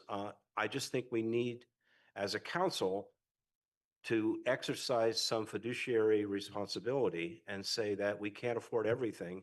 So if we have to cut back on something, let's cut back on this as well as other things. Kathy Shane? I want to echo, you almost used my words. I think the optics of this are extremely important. We have in our packet sewer rate increases, water rate increases, and we haven't yet seen, it's going to show up in people's tax bill what they voted for, the increase for schools. So we're asking a lot of our taxpayers, and to say that we are mindful of what is going on and we understand the stress. And that's why I am supporting something lower than what the bylaw did. Indeed, if I could rewrite the bylaw, I would have put a cap in it when I thought about it, if I had thought what the potential was. But in any case, I think right now, this particular time, the optics are incredibly important. Counselor Haneke? The bylaw was written, I want to address a couple of things. The bylaw was written when we knew the prior school at 0.5% would have been, it was on a bond of $36 million, which would have been 180,000. So to say that it's unfathomable, people that no one would have thought that the new school would have 0.5% for art above 150 or 200,000 is frankly ridiculous in my mind, because the last school would have been close to that number. Using George's numbers, Councilor Ryan's numbers, at 200,000 versus what is expected to be a 250,000, 0.5%, 53 cents a year per taxpayer savings. 53 cents. Let me talk about the optics. All of the conversation implies, when you talk about optics, that this money, that 50,000 that the town might not put to art, could be put somewhere else. It can't. It can't. So I don't want anyone out there thinking that if we vote a number lower than 0.5% of the project, that money can go to another infrastructure project, because it can't. Pat DeAngelis? Optics. You're going to vote based on optics instead of voting on principle, on voting on what might be really valuable to this community. It is majorly important, particularly in the time we are in now, that we stand firm on decisions we made. And as Mandy said, I mean, it's so clear, we can't move that money and provide a CRUS position. We can't move that money and increase the school budget. We can't fix the pothole outside of my house with that money. So to try to make yourself look better to your constituents, you're going to fail on a commitment that this town made to art. Andy Steinberg? I spent a lot of time this evening listening and thinking back over a period of time, because actually my first exposure to the idea of percent per art was when Eric Brody came to me when I was back on the select board and said, I have this idea I'd like to talk to you about and see if you think I can bring this to town meeting and whether it is something that might get consideration. And we talked about it for a while, and then the next piece, of course, was a past town meeting, but needed, but to be cut back, needed revision at the time that council came in, I was on the committee with Kathy about it. And we talked about all of these issues. I think that in the end, it was the principle. But one of the things that struck me as we were talking about this is that when I spoke as a member of that committee that was in the first year of the council, my concern was that we might be in a position where investment is being made in a building that was not going to be visible and accessible to a significant amount of the public, and that we would be spending significant money for artwork that would not be appreciated or seen by members of the community who really would benefit from and appreciate that art. And it's that point in the end that is going to drive my vote to say no on this motion, because if there is a location that is most appropriate, it seems to me it is the elementary school that we're talking about, because it is going to be seen by many people who are both students, parents, teachers, visitors to the school, members of the public going to events.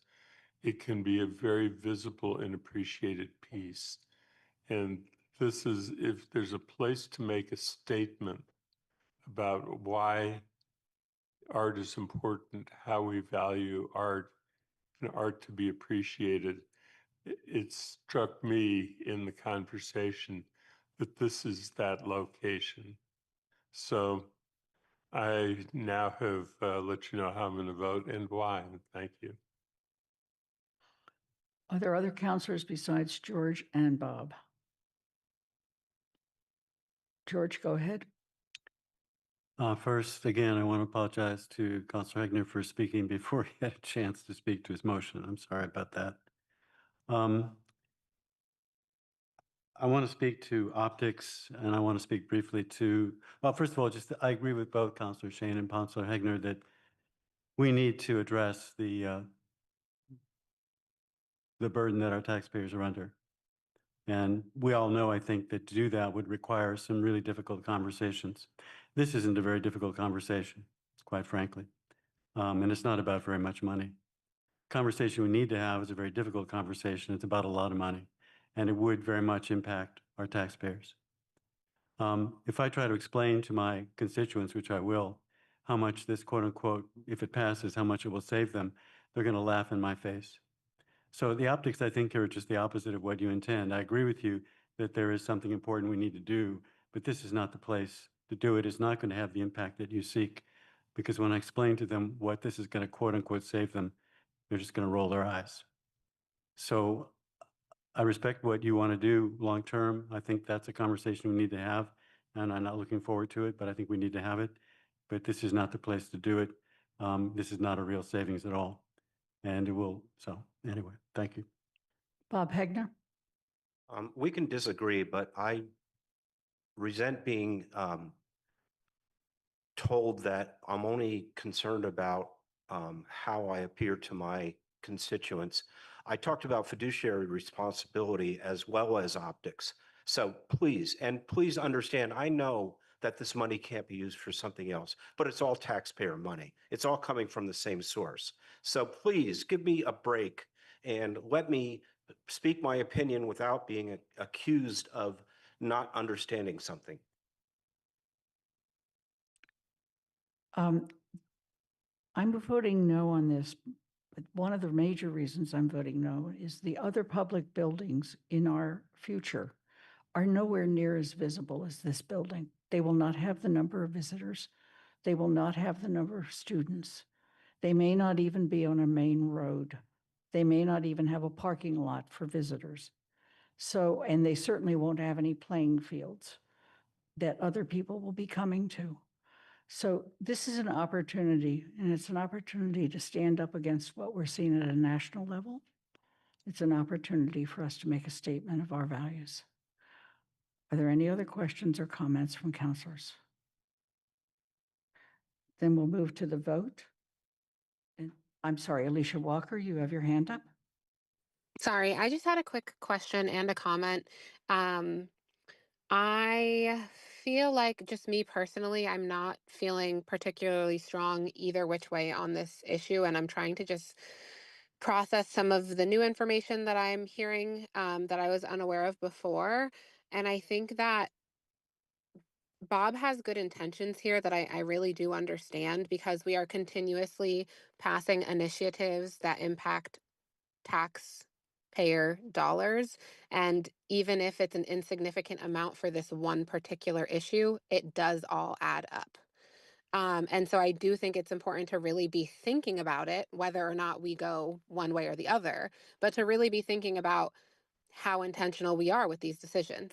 And so the one question I do have, though, is that we're saying that even if this were a savings, the savings that this initiative would yield is not allowed to be used on other things. So can somebody just clarify for me which, like, where is this money coming from? What happens if we don't use it? Yes, I will start, but then I'm going to ask that the town manager might have to chime in. First of all, the way the bylaw is set up, it's set up so that this becomes a part of the project. Therefore, it becomes part of the debt of the project. It's set at that limit of 0.5%, but it's only on the percent that the town is paying toward the project. It does not have any money leveraged against what the Mass School Building Authority is paying. Paul, is there anything else to add to that? No, I think that pretty much captures it. It's money that the town would borrow to build this, whatever art is decided to be installed. That money would then be paid back under the debt exclusion by the taxpayers. It wouldn't be, if this project didn't go forward at all, there'd be no money collected for this project. Okay. Alicia, does that help you with your question? Yes, thank you. Okay. Are there any other councilor comments? Okay, right now the motion on the floor is to limit the percent for art to $200,000 for the project on the Fort River Elementary School site. We're going to begin with vote with Bob Hegner, Yes. Councilor Lord, Yes. Pam Rooney, Yes. Councilor Ryan, No. Kathy Shane, Yes. Andy Steinberg, No. Alicia Walker, Yes. Pat DeAngelis, No. Lynn Griesmer is a no. Councilor Haneke, No. the vote's 5-5. Motion fails. That's correct. Okay. So the motion has failed, and we are back to the fact that unless there is another motion on the floor, the amount is $250,000. Are there any other motions on the floor? I'm sorry about my voice.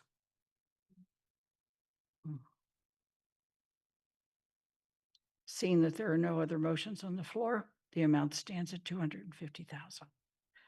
We're going to take a break. We will reconvene at 8:20. Thank you. Please turn your videos off and turn them back on when you come back.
We're, we're reconvening in 2 minutes.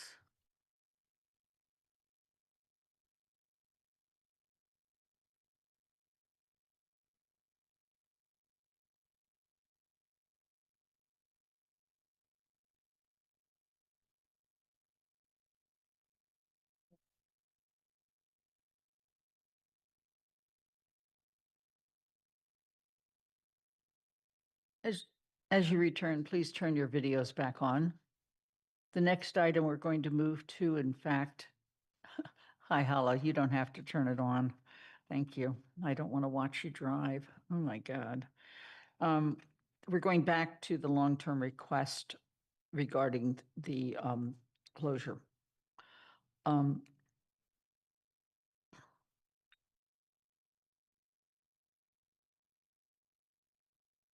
George, you're back, right? Andy, Joe, you're back? Okay. All right. Thanks for being with us, Bob Grant. I'm going to read the motion and seek a second, and then we're going to ask, I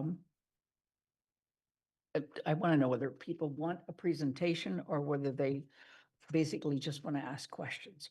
So the motion is to approve the following for Jones Library construction purposes from June 15, 2025 to December 15, 2026, 24 hours per day with fees waived all as shown on the plan titled Jones Library LC 100 Logistics Plan July 9, 2024. In bullets, temporary use of public way at 43 Amity Street, including closing the sidewalk and bike lane. Temporary closure of the crosswalk that crosses Amity Street north and south at 43 Amity Street. Temporary reservation of 2 metered and 1 15-minute free parking spaces at 43 Amity Street, and temporary closure of the PVTA bus stop at the intersection of Amity and North Prospect Street. Is there a second? Ryan, second. Thank you. Is there a desire for a presentation? If so, please raise your hand. Okay, we're going to move along with that. Bob, do you want us to pull up slides for that presentation? Please do. Okay, thank you.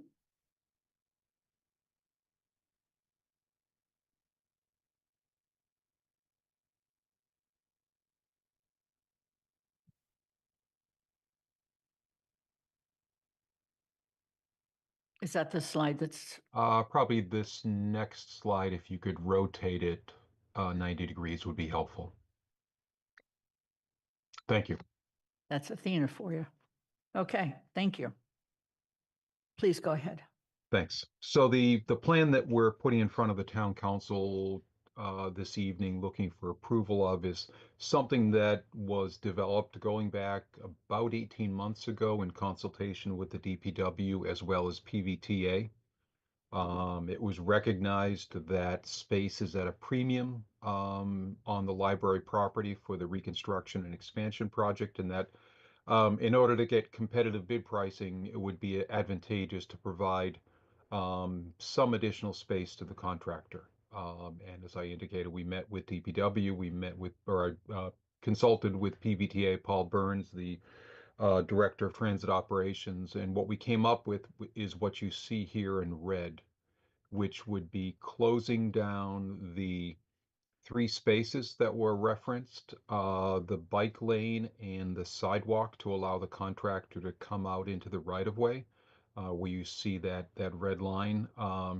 Maintaining a full width, and that's why I called attention to it. Would be a full width 12-foot wide travel lane, which is what a standard travel lane is. So we're not impacting traffic in any way. But then making provisions to accommodate pedestrian traffic with the closure of the sidewalk. And the dashed arrows are what you see here for the provisions for pedestrian traffic. I did note, you may or may not be aware that the rear exit from the Drake second floor of that building actually exits onto Jones Library property.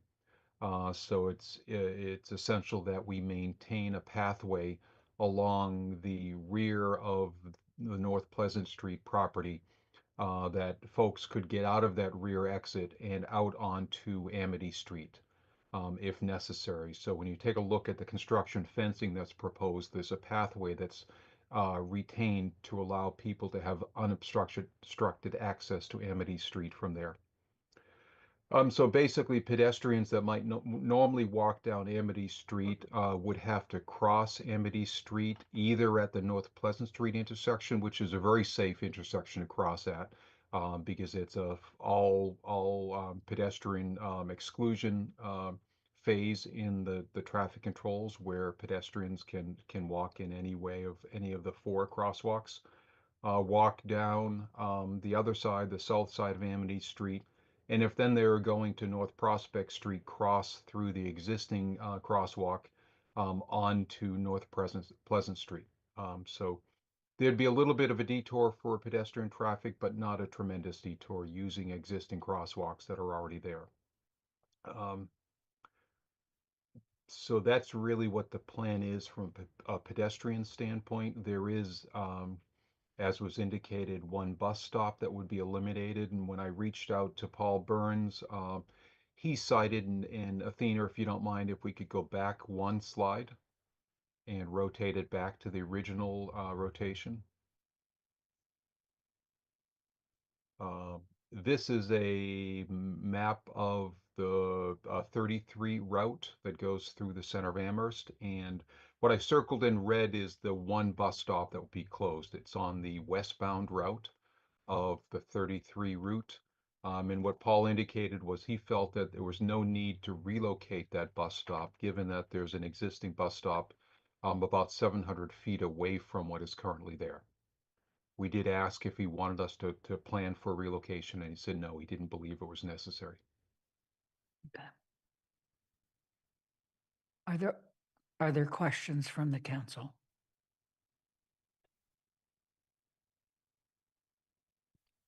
Pam? Thank you. I'm seeing for the first time that the bike lane is actually getting truncated.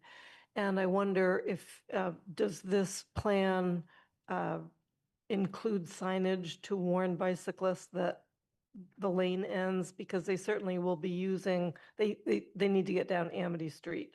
How does that get routed so that they're not suddenly thrust out into traffic? I guess that's the primary question. Okay. My secondary question is, I think I heard Lynn say that these spaces are not being paid for, they're simply being allocated to the contractor. Is that right? That's So correct. the question that I have actually for the town manager is, do we normally charge for use of parking spaces for contractors? So if you look on the, if I can answer that, Lynn? Please. So if you look on the plan, there are actual the signs that would be installed are on the plan, LC 100.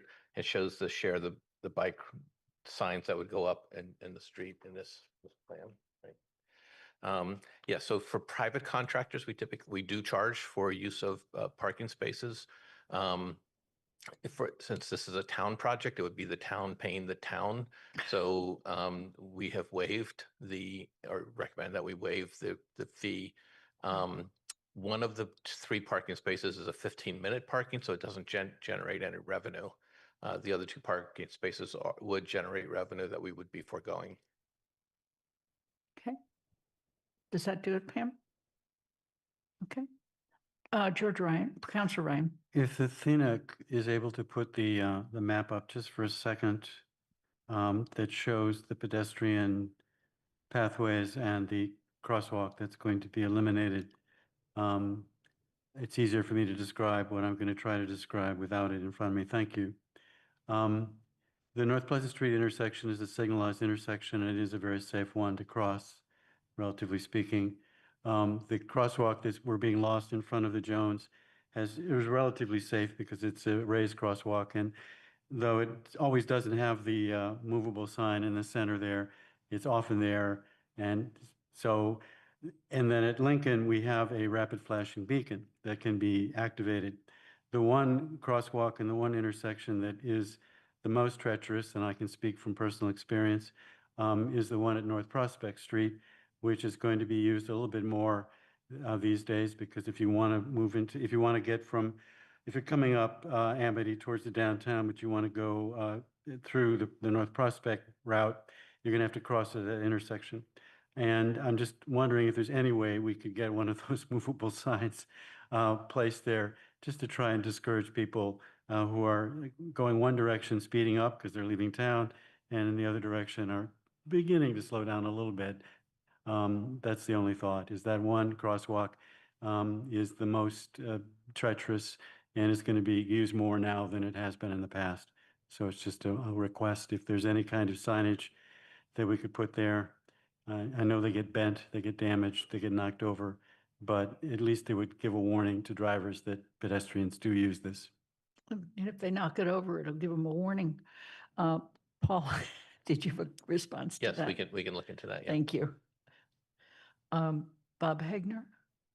Yeah, this diagram is good. The crosswalk that's currently in front of the Jones Library, that's a raised structure. Will we be painting it over so that people don't get confused as to it being a potential crosswalk? Because I can see somebody might start across it and then realize in the middle of the road that it wasn't going anywhere. So you're suggesting putting up a barrier to using it? It's Paul, does, Yeah, I think there's a sign planned for there Okay. saying crosswalk closed. right. Okay. Any other questions or comments? I want to thank you for addressing the issue of the bus stop. That was my one concern, but you're right, there's one right down the street at Lincoln Ave. Any other questions or comments? Kathy, I'm sorry, I didn't see your hand. It's kind of lost in the clouds. Yep. What George raised about the other side, crosswalk, is there any way that could be raised a bit? You know, you can't because of where it's located, is that Pam is saying she doesn't think so. But it is, people slow down for the one that's being eliminated because they know what's going to happen to their car. They barely look at the other one. And what Georgia said, you know, which is why most people, if they can, will walk to the one in the middle and cross. They know this other one. So it's just something to think about. I'm not even sure it has the big yellow signs with a person crossing on them that gives you a heads up. So it might be, if we can't raise something that would just say there is a crosswalk here. There are additional signs planned from what I'm hearing from the town manager. Yeah. Correct, Paul? Yeah, I just don't know because we don't always have them when it's that near to the other one. I'd have to go look. Yes. Okay. So we can look at signage. There are signs before that crosswalk that talk about construction ahead to alert people that there is a construction site coming up. But we can look at, I don't know about raising that. That's a pretty major construction project, but for a temporary increase side crosswalk. But I think the signage and being alert, because it will be more heavily used. I think you're right on that. Okay. Are there any other questions from the council? Seeing none, we're going to move to a vote. I think we're up to Councillor Lord. Could you please clarify if a yay vote is it to go forward with this? Plan, Yes, it correct? is. Thank Okay, you. yay. Thank you. Yay. Pam Rooney, Yes. Councillor Ryan, Aye. Kathy Shane, Yes. Andy Steinberg, Yes. Councillor Walker, Yes. Pat DeAngelis, Aye. Lynn Griesmer's an aye, Councillor Haneke, Aye. Bob Hegner. Aye. It's unanimous. Bob, thank you for your patience and for joining us. Thank you. That motion passed unanimously with 10 councillors present. We're going to move on to the next item, which is the Amherst Pelham Regional School District budget. And there are actually two motions.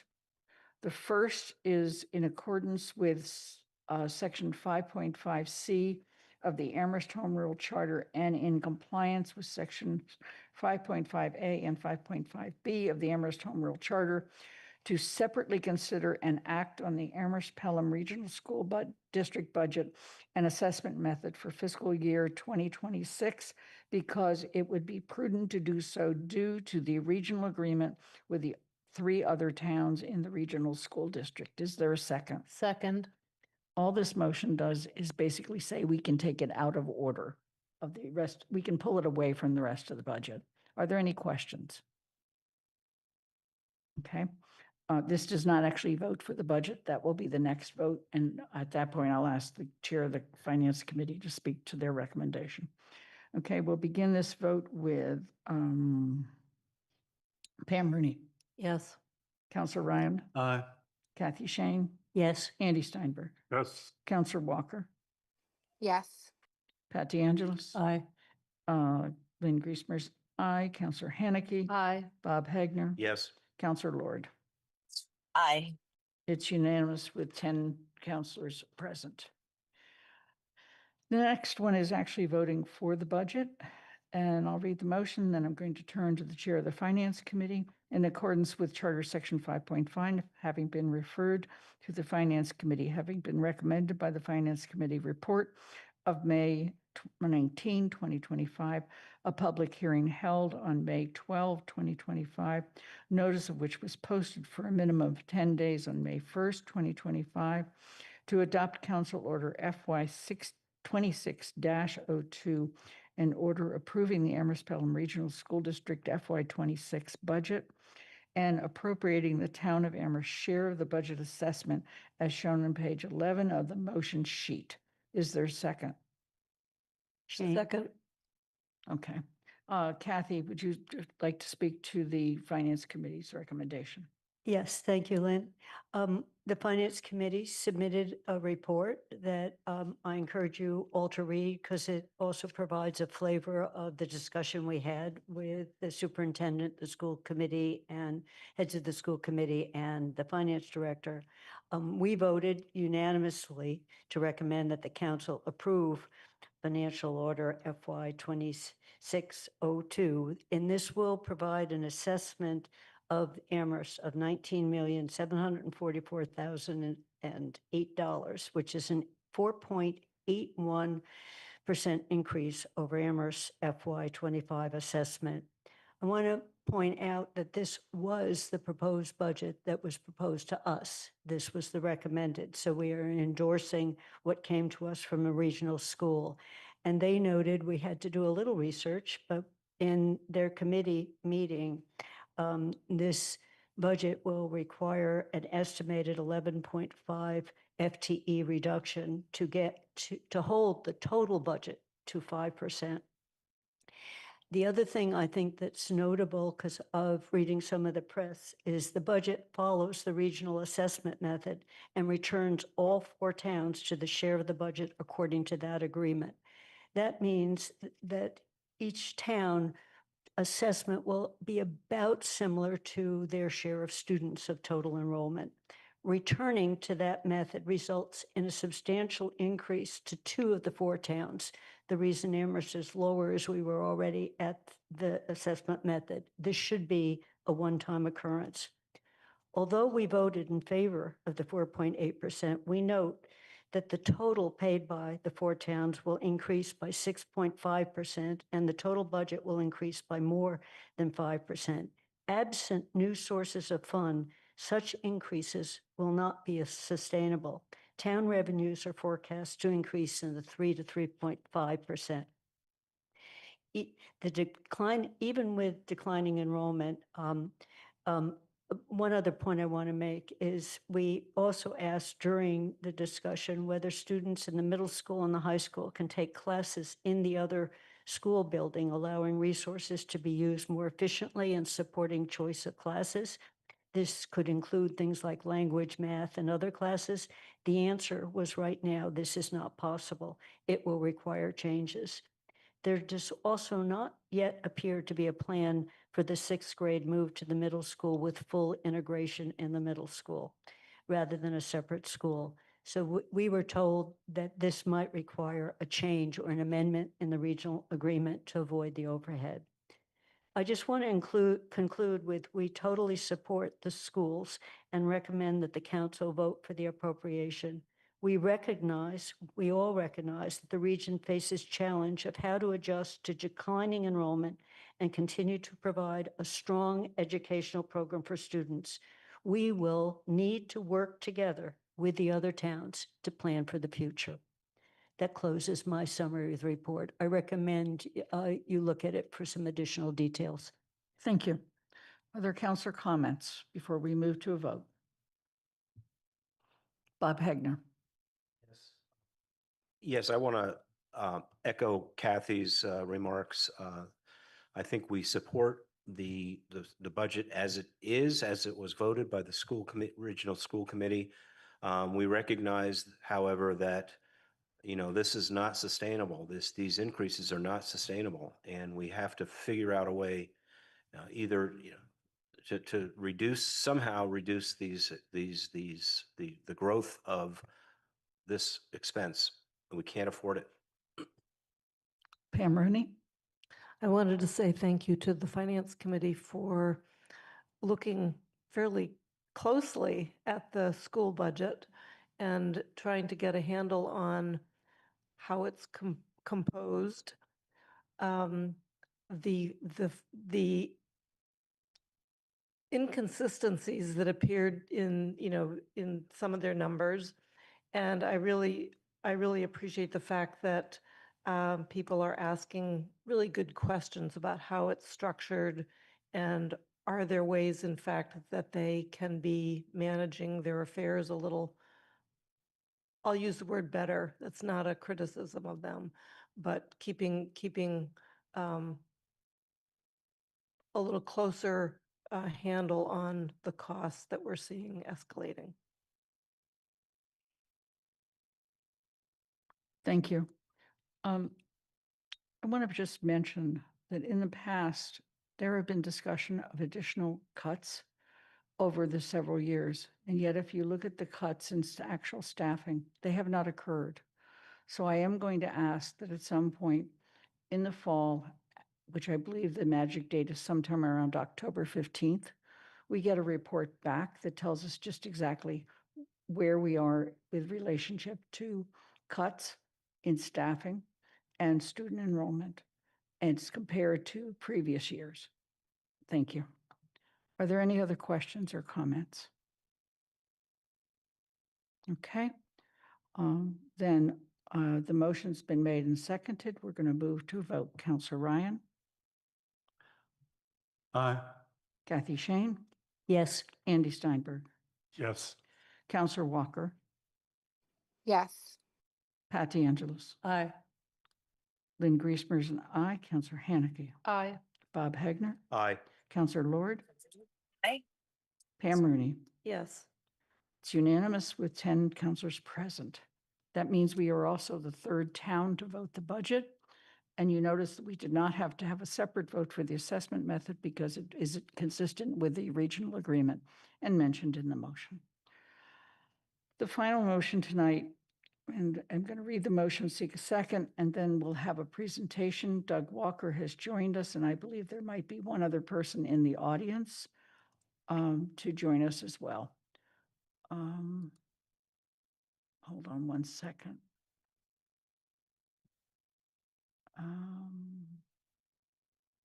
No, I don't see them. Okay. All right.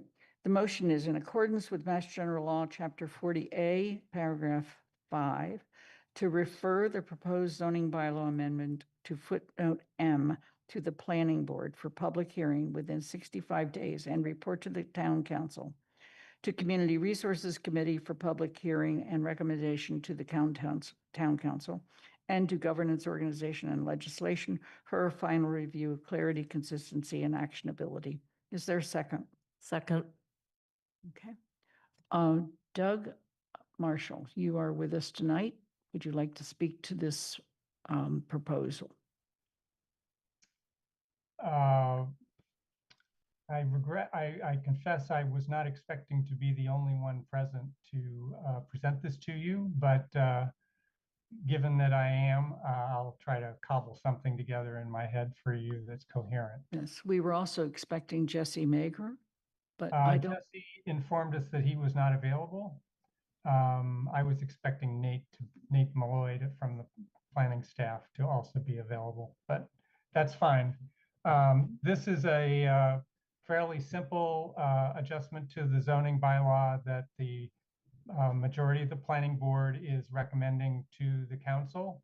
It would take footnote M to table 3, which lays out the dimensional and area requirements for lot development in the various zoning districts, and change the minimum square footage for additional apartments or condominiums in the RG district from 4,000 to 6,000 square feet per additional unit.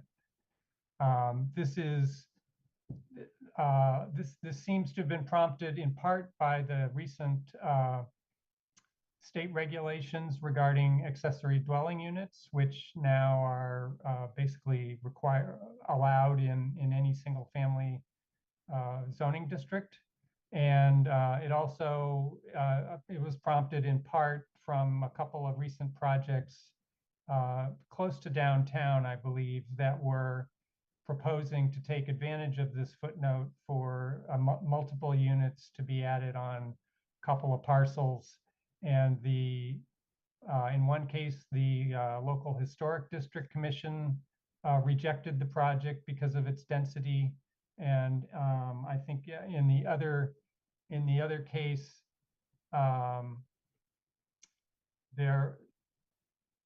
let's see, in the other case,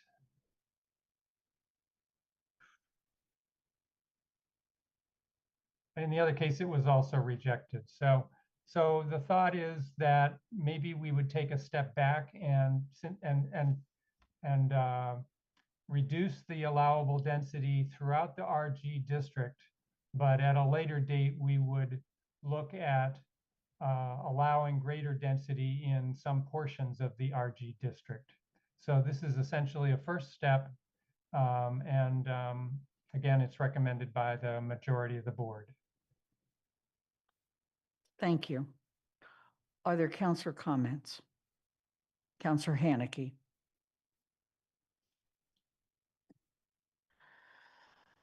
The state is in a housing crisis. A recent report from A Home for Everyone, the Comprehensive Housing Plan for 2025 to 2029 in Massachusetts, reported that Amherst has more than 24% of its population paying more than 50% of their income for housing, and that a shortage of homes is the root cause for high housing costs, and that local zoning doesn't provide capacity for all the types needed in places where we need them. That report then went on, well, that report didn't.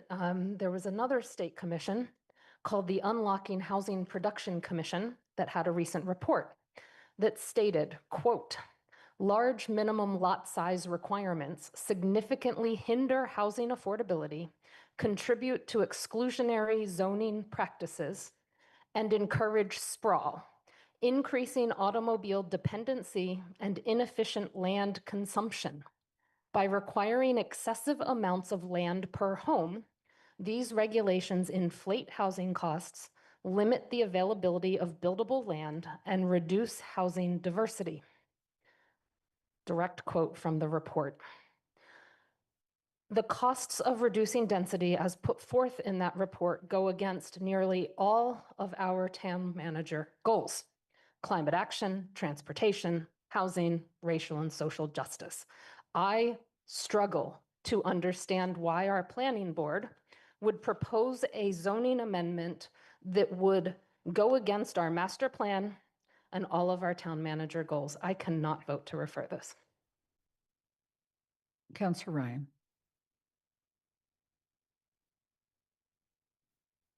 I'm just, first of all, curious what staff has said or thinks about this proposal. I'm just wondering what staff's input is to this point. Paul? So I don't believe the staff that worked on this is present tonight. So we could get whatever they wrote up. But this is a planning board vote, an initiative by the planning board, not staff. In other words, you're saying it was not initiated by staff. Correct. Okay. George? My understanding also is that regardless of how this vote goes, it gets referred anyway. Is that correct? That is our understanding of the state law. And Can I offer a point of clarification? Please. The state law, the MGL that's quoted in the motion, it says the town council shall refer. So that applies to the referral to the planning board only. It doesn't apply to the referral to CRC to hold the hearing or GOL to review for clarity, consistency, and actionability. So if the council voted not to refer, or if the motion fails, then we would have to seek advice about how the council would hold the hearing and review the proposal if the referral failed. We would need to seek some advice about what steps the council would be required to take if the referral failed, because the state law indicates that the council shall refer it to the planning board for hearing, but it doesn't address the need for the council's hearing or a GOL review. Is there any further questions? Yes, Pam Rooney? Point of order. So doesn't the motion say, I mean, our motion says and refer it to CRC for public hearing. So doesn't our motion do Yeah. what we want? Yes, but I'm sorry. My point was that if the motion failed, that it would be unclear if the council would be required to hold a public hearing on an amendment that it did not choose to refer, even though the state law requires that the council do so. Yeah. I'm just unclear if we're required to refer, can we not refer? That's what I So think you said the we could. law requires that we refer it to the planning board. The law does not require that we refer it to CRC and GOL. But on the other hand, if the planning board holds a hearing and then comes back to us with a recommendation, how can the council act? We would need to look into that if this motion fails. Okay, thank you. Understood, I think. George, did you have further comments? well, I raised these questions because I take the matter of referral seriously. This will cost the town money and time, staff time and staff money and town money. And normally that's not, I think that's reasonable if I have a sense that this is a reasonable proposal that's backed by, or at least has some input from staff and is backed by, it's a 4-1-2 vote. And apparently the planning board hasn't, we have the chair simply describing what we have written in front of us. I don't find any really compelling argument for why this should be referred or why we should proceed. Something about things being out of character and it's too dense for the RG, and it's a first step towards what? It seems to me to be a step backward, given all the things we've been told about the need for housing. And so I'm just looking for some help from either the planning board or some of the others who supported this as to why I should spend town resources and time on this proposal. So I'm still looking for help. Thank you, George. Pam? Thank you. I'm looking at it in a bigger picture, and that is that as we look at the RG district itself, I've been following the planning board conversations about allowing greater density in other areas of town, not specifically the RG, but in fact, areas such as University Drive, possibly in North Amherst, possibly on Belchertown Road, where there are concentrations of space and the opportunity to do denser housing in those locations. given that we have accessory dwelling units that are by right in all parts of town, I think that is already a step in the direction of some of the infill that people are looking for. So as a member of CRC, I am interested and open to having this discussion. Clearly, there's a lot to say about it. And I don't think tonight is the opportunity to take a lot of time on the subject. I would be happy to have it referred to CRC so that we can in fact delve into the details of it. Thank you. Okay, are there any other questions or comments? Then we're going to move to a vote. And in this case, we begin with Kathy Shane. If you vote to refer, it's an aye. If you vote not to refer, it's a nay. Yes. Andy Steinberg, No. Counselor Walker, No. Pat DeAngelis, No. Lynn Griesmer's a no. Counselor Haneke, No. Bob Hegner, No. Counselor Lord, Nay. Pam Rooney, Yes. Counselor Ryan. No. The motion fails for referral. We'll have to get back to the council. It was 9 opposed, no. Kathy, did you vote yes? Yes. Okay, There were- I'm sorry. There It were was two yes. 10, it was 2 in favor, 10 and 8 opposed. And we will get back to the council as to what we have to do next. Okay, that concludes our action items for tonight.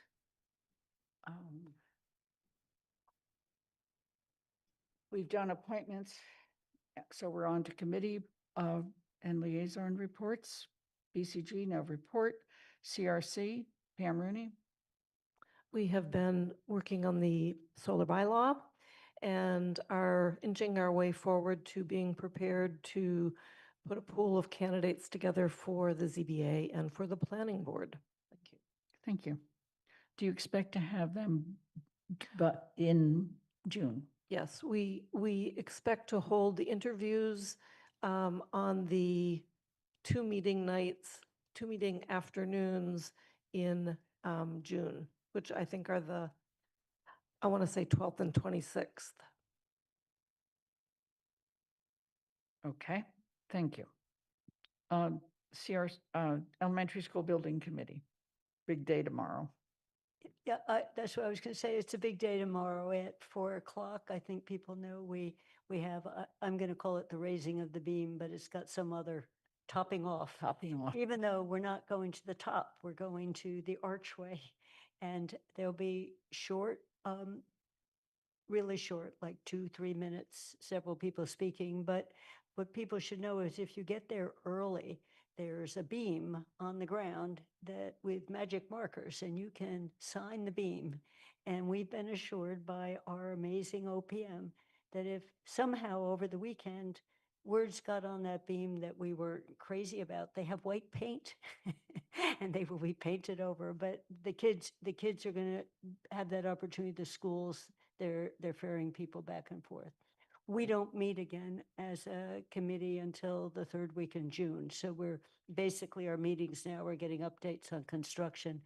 And if you haven't seen it, I believe Sam, our communication director of the town, is starting to put up pictures. We're now at 3 floors where the people can walk on the floors. They're not just beams anymore. It's starting to look like a building. It's very exciting. Okay. George Ryan, you got a question? Yeah, I didn't get my hand up quick enough. Just a question for Councilor Rooney, and I apologize, I'm sure I missed this, but you have declared the pool sufficient for both planning board and ZBA?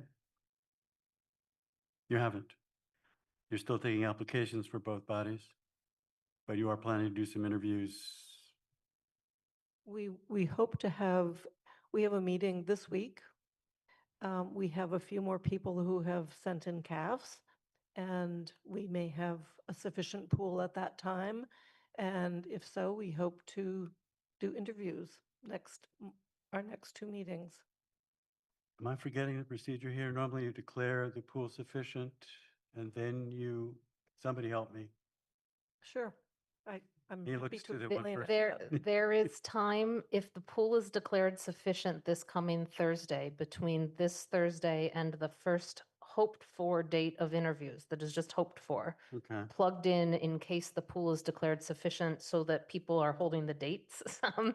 That there is time to notify them to submit their statements of interest and post those statements of interest in time in accordance with the policy to take those interviews at that first meeting in June for CRC. There is still time to comply fully with that policy if the pool is declared sufficient this Thursday. I guess for me, the question is, at what point are applications no longer going to be considered? I just, in reaching out to people, and so what date can I give them? According to the policy, the pool is closed as of the time the statements of interest are published on the website for the meeting for the interviews, which is after the pool is declared sufficient. Thank you. Thank you. Finance Committee, Kathy? We're continuing to meet twice a month tomorrow. Twice a week. Pardon? Twice a week.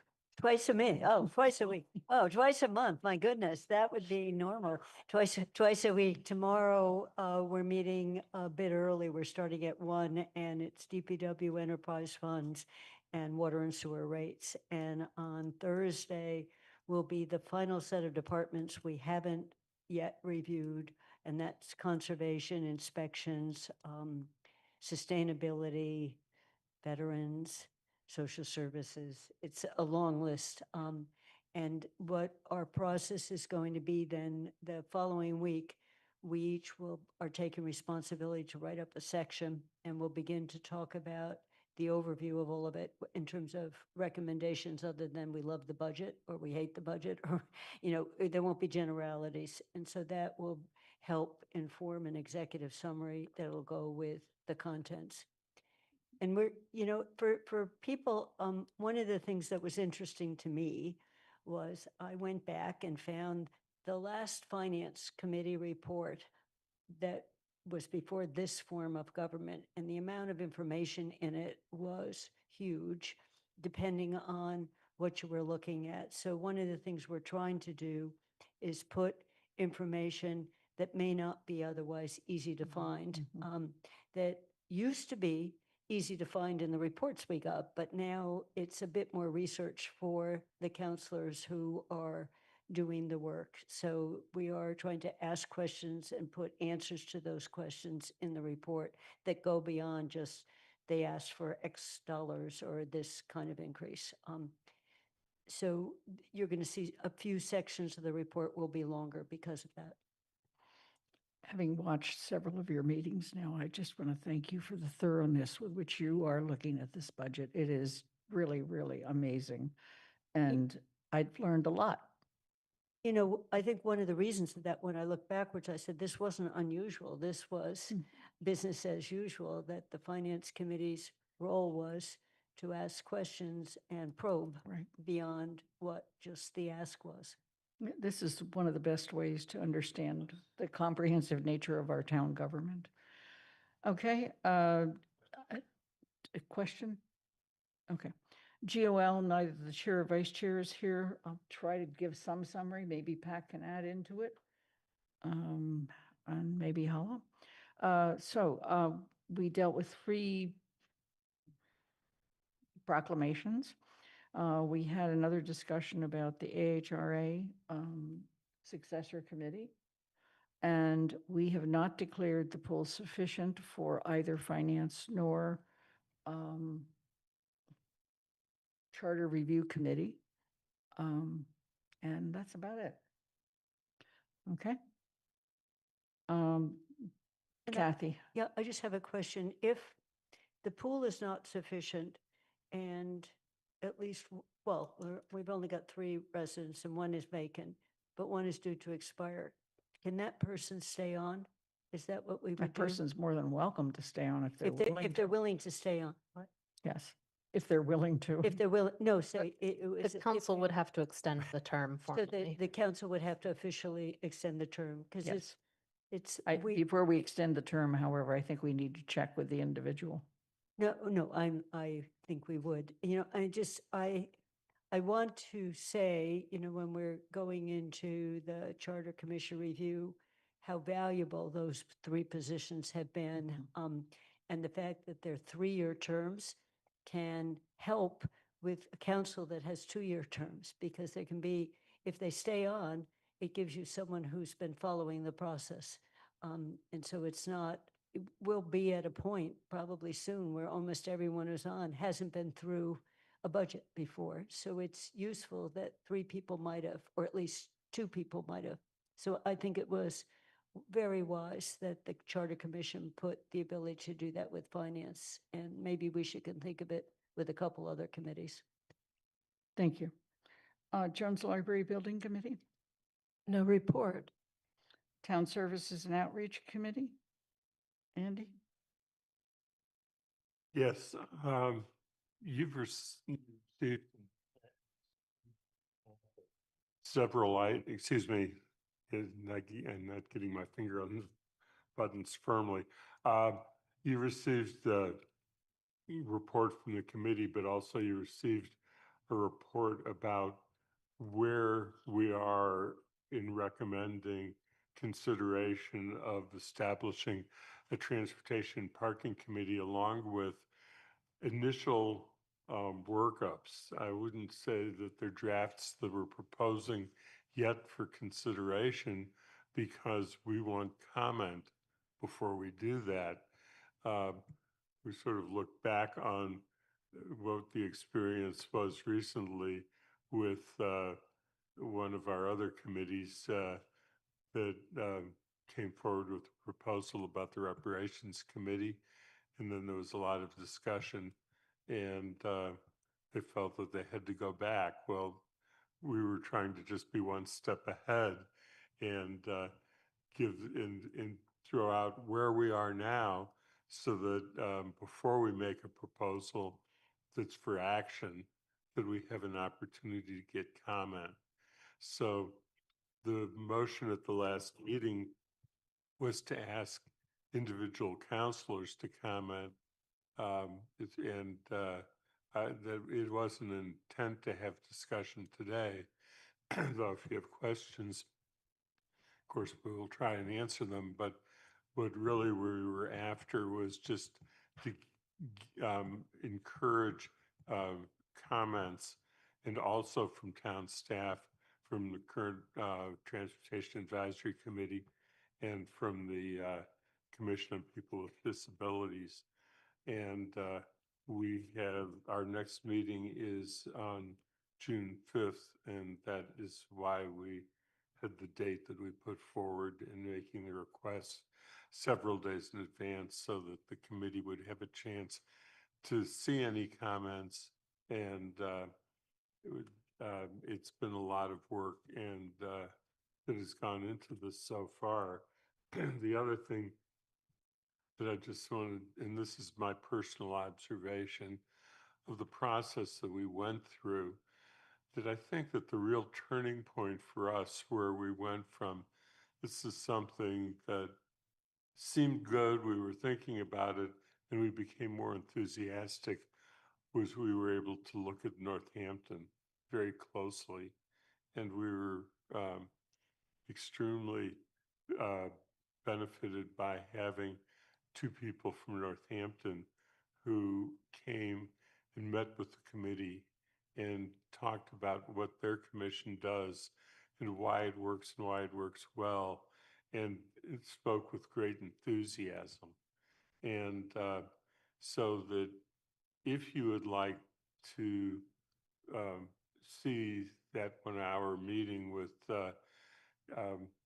Councilor Alex Jarrett, who's also council president and a member of the commission, and the director of the Department of Public Works, who is the chair of the commission in Northampton.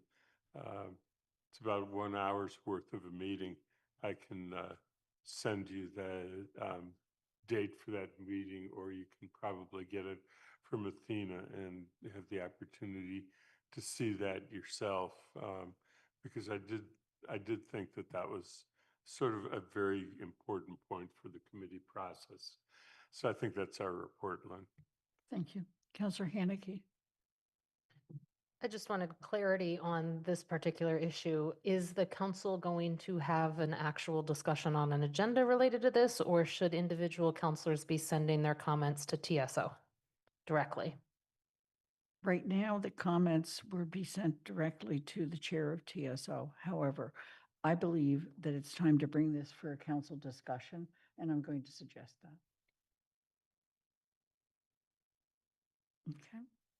In fact, Lynn? yes. Yeah, I guess the question that I had is that we had assumed that this was the beginning of a very long council discussion, and that when we got comments, that the drafts that we presented on the two items that require council action, which is the committee charge for the commission and the modifications that would be required to the town council policy on public ways, that is going to require all of the normal processes that occur with committee discussion, so that there's certainly going to be two. I think that what we'd be looking for is whether we were trying to avoid having that second discussion, but we will take direction from you as council president as to any modification in the process that you request. As I look at future agenda items, and when we come to that item on the agenda, I'm going to make a suggestion. Okay. That was why I had my hand up. Councilor Ryan. I just want to echo Andy's point about the listening to the conversation, if you have the time, and I know time is precious. Also, you might just want to log on to the City of Northampton website and just take a look at their Transportation and Parking Commission. They have a nice website. It only takes a few minutes. You can kind of explore it, because that's close to what I think we're heading towards. And if you like what you see, or if you don't like it, or if you have questions, that might be a good place to start as well. Thank you. Are there any liaison reports?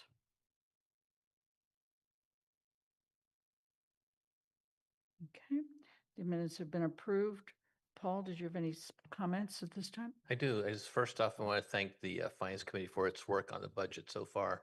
Our staff, the department heads who've been attending have been challenged and welcoming the sort of in-depth conversations and the depth of the questions that you've been posing to them. And we really appreciate that you provide them in advance so they have a chance to draft up responses for you. So I think it's been a really strong budget process.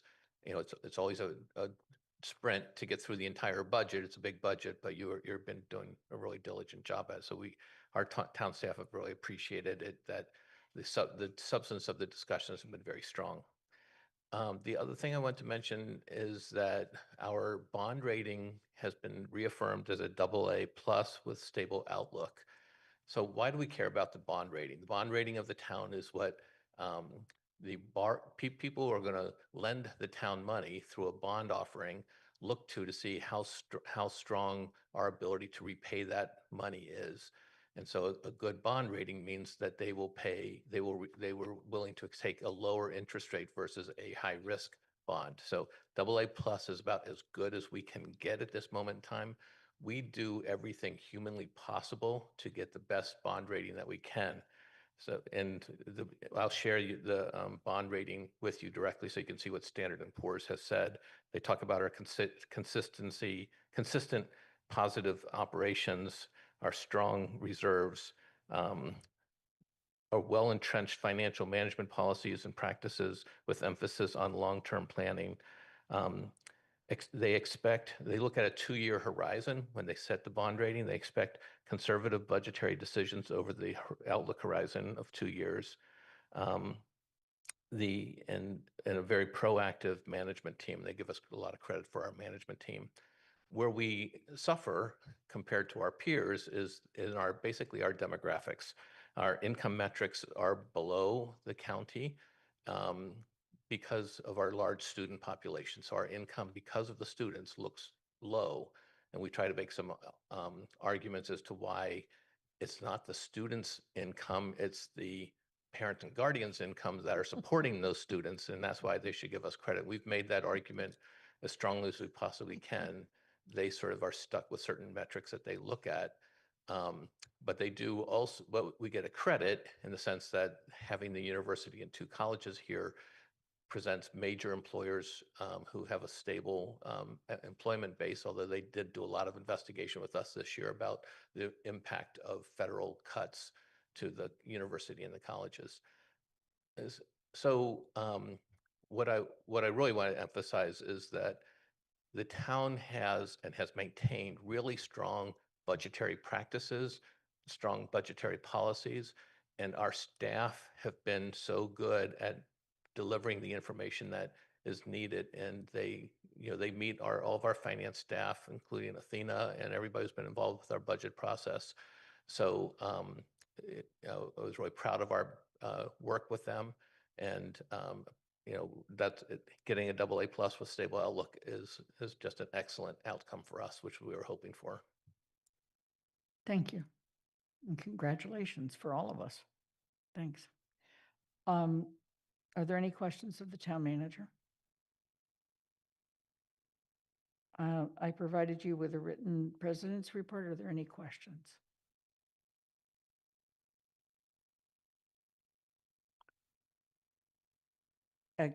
It's not time for public comment. I'm very sorry. On future agenda items, let me just mention and then also ask others if you have them. We meet on June 2nd. At that point, we will hopefully have a budget report from the Finance Committee, and they can decide whether they want to make a formal presentation. We don't adopt the budget until June 16th or at the latest, the 30th.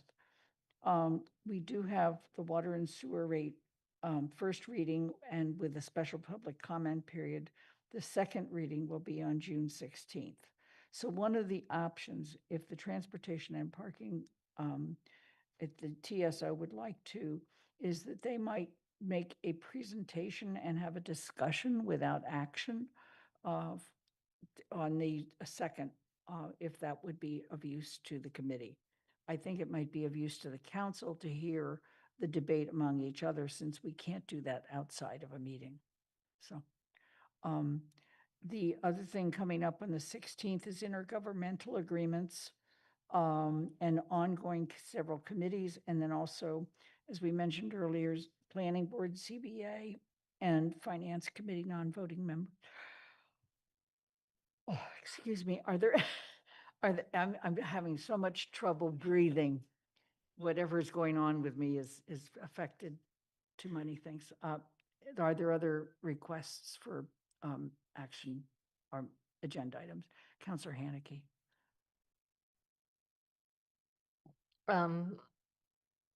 I don't know whether this is necessary for a future agenda item or whether I'm jumping into councillor comments for either of my 2 options. Okay. But the first one is the status. I know you provided by email a somewhat status of home rule petitions, but I would like that to be a regular update. It seems as if we've basically missed our opportunity to get our hearings on these home rule petitions combined with all the other hearings, because those hearings on every other town's similar home rule petitions are already scheduled. And that's quite disappointing that we dropped the ball. And I will just say that because we passed it in February and they're still not filed. And I think we need an agenda item in particular on committee minutes and the status of committee minutes, as well as the status of council minutes. Thank you to the CRC chair for providing an update of where our CRC minutes are, but what did that show? It showed basically that CRC has not adopted minutes for any meeting in the last 12 months. I think there were 3 meetings or two in the last 12 months that we've adopted minutes for. And it's not because we're not adopting them, it's because we don't have drafts. Okay. I believe finance is in the same situation. Those are the two committees I sit on. If we haven't already violated open meeting law or public records law because of this, we've got to be on the verge of it.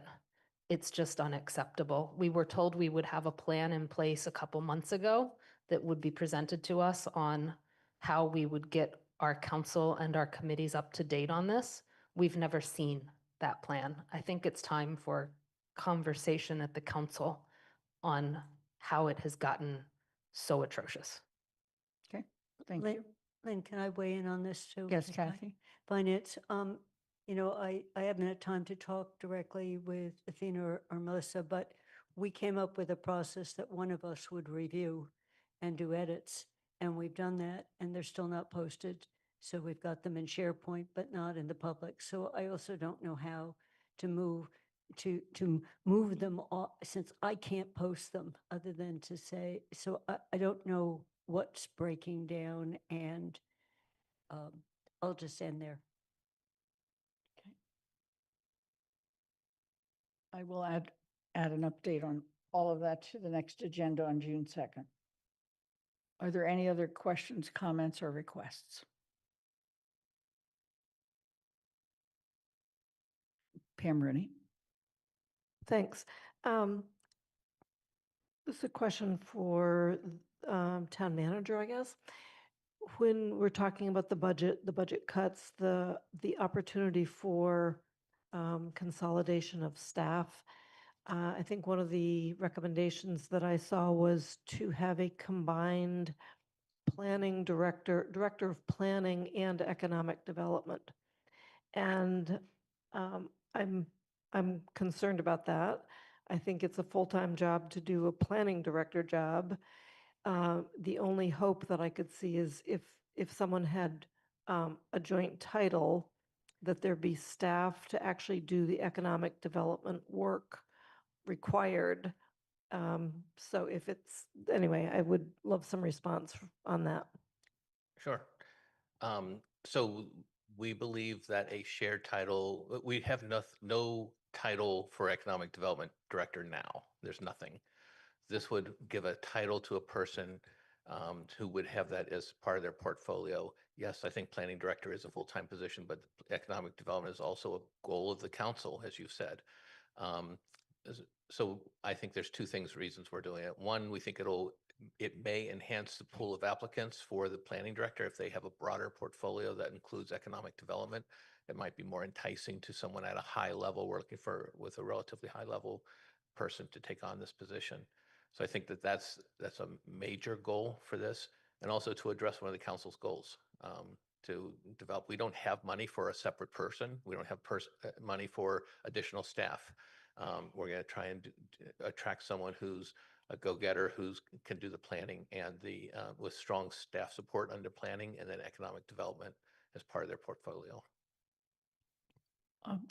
Paul, is this a position you have to bring to the council for approval? No, it's just a title change. Okay. It's not a reorganization or anything like that. Okay, thank you. And is it advertised? We're finalizing the job description. We just met today on it, actually. Okay, thank you. Are there any other questions or comments? Seeing none, I'm making a motion to adjourn the meeting. Is there a second? 9 seconds. Okay, we'll move immediately to a vote. Kathy Shane, Yes. Andy Steinberg, Yes. Counselor Walker, Yes. Pat DeAngelis, Aye. Counselor Lynn Griesmer, as an aye, Counselor Haneke, Aye. Bob Hagner, Yes. Counselor Lord, Aye. Pam Rooney, Yes. Counselor Ryan. Aye. It's a meeting. It is unanimous. The meeting is adjourned. It's 9:22.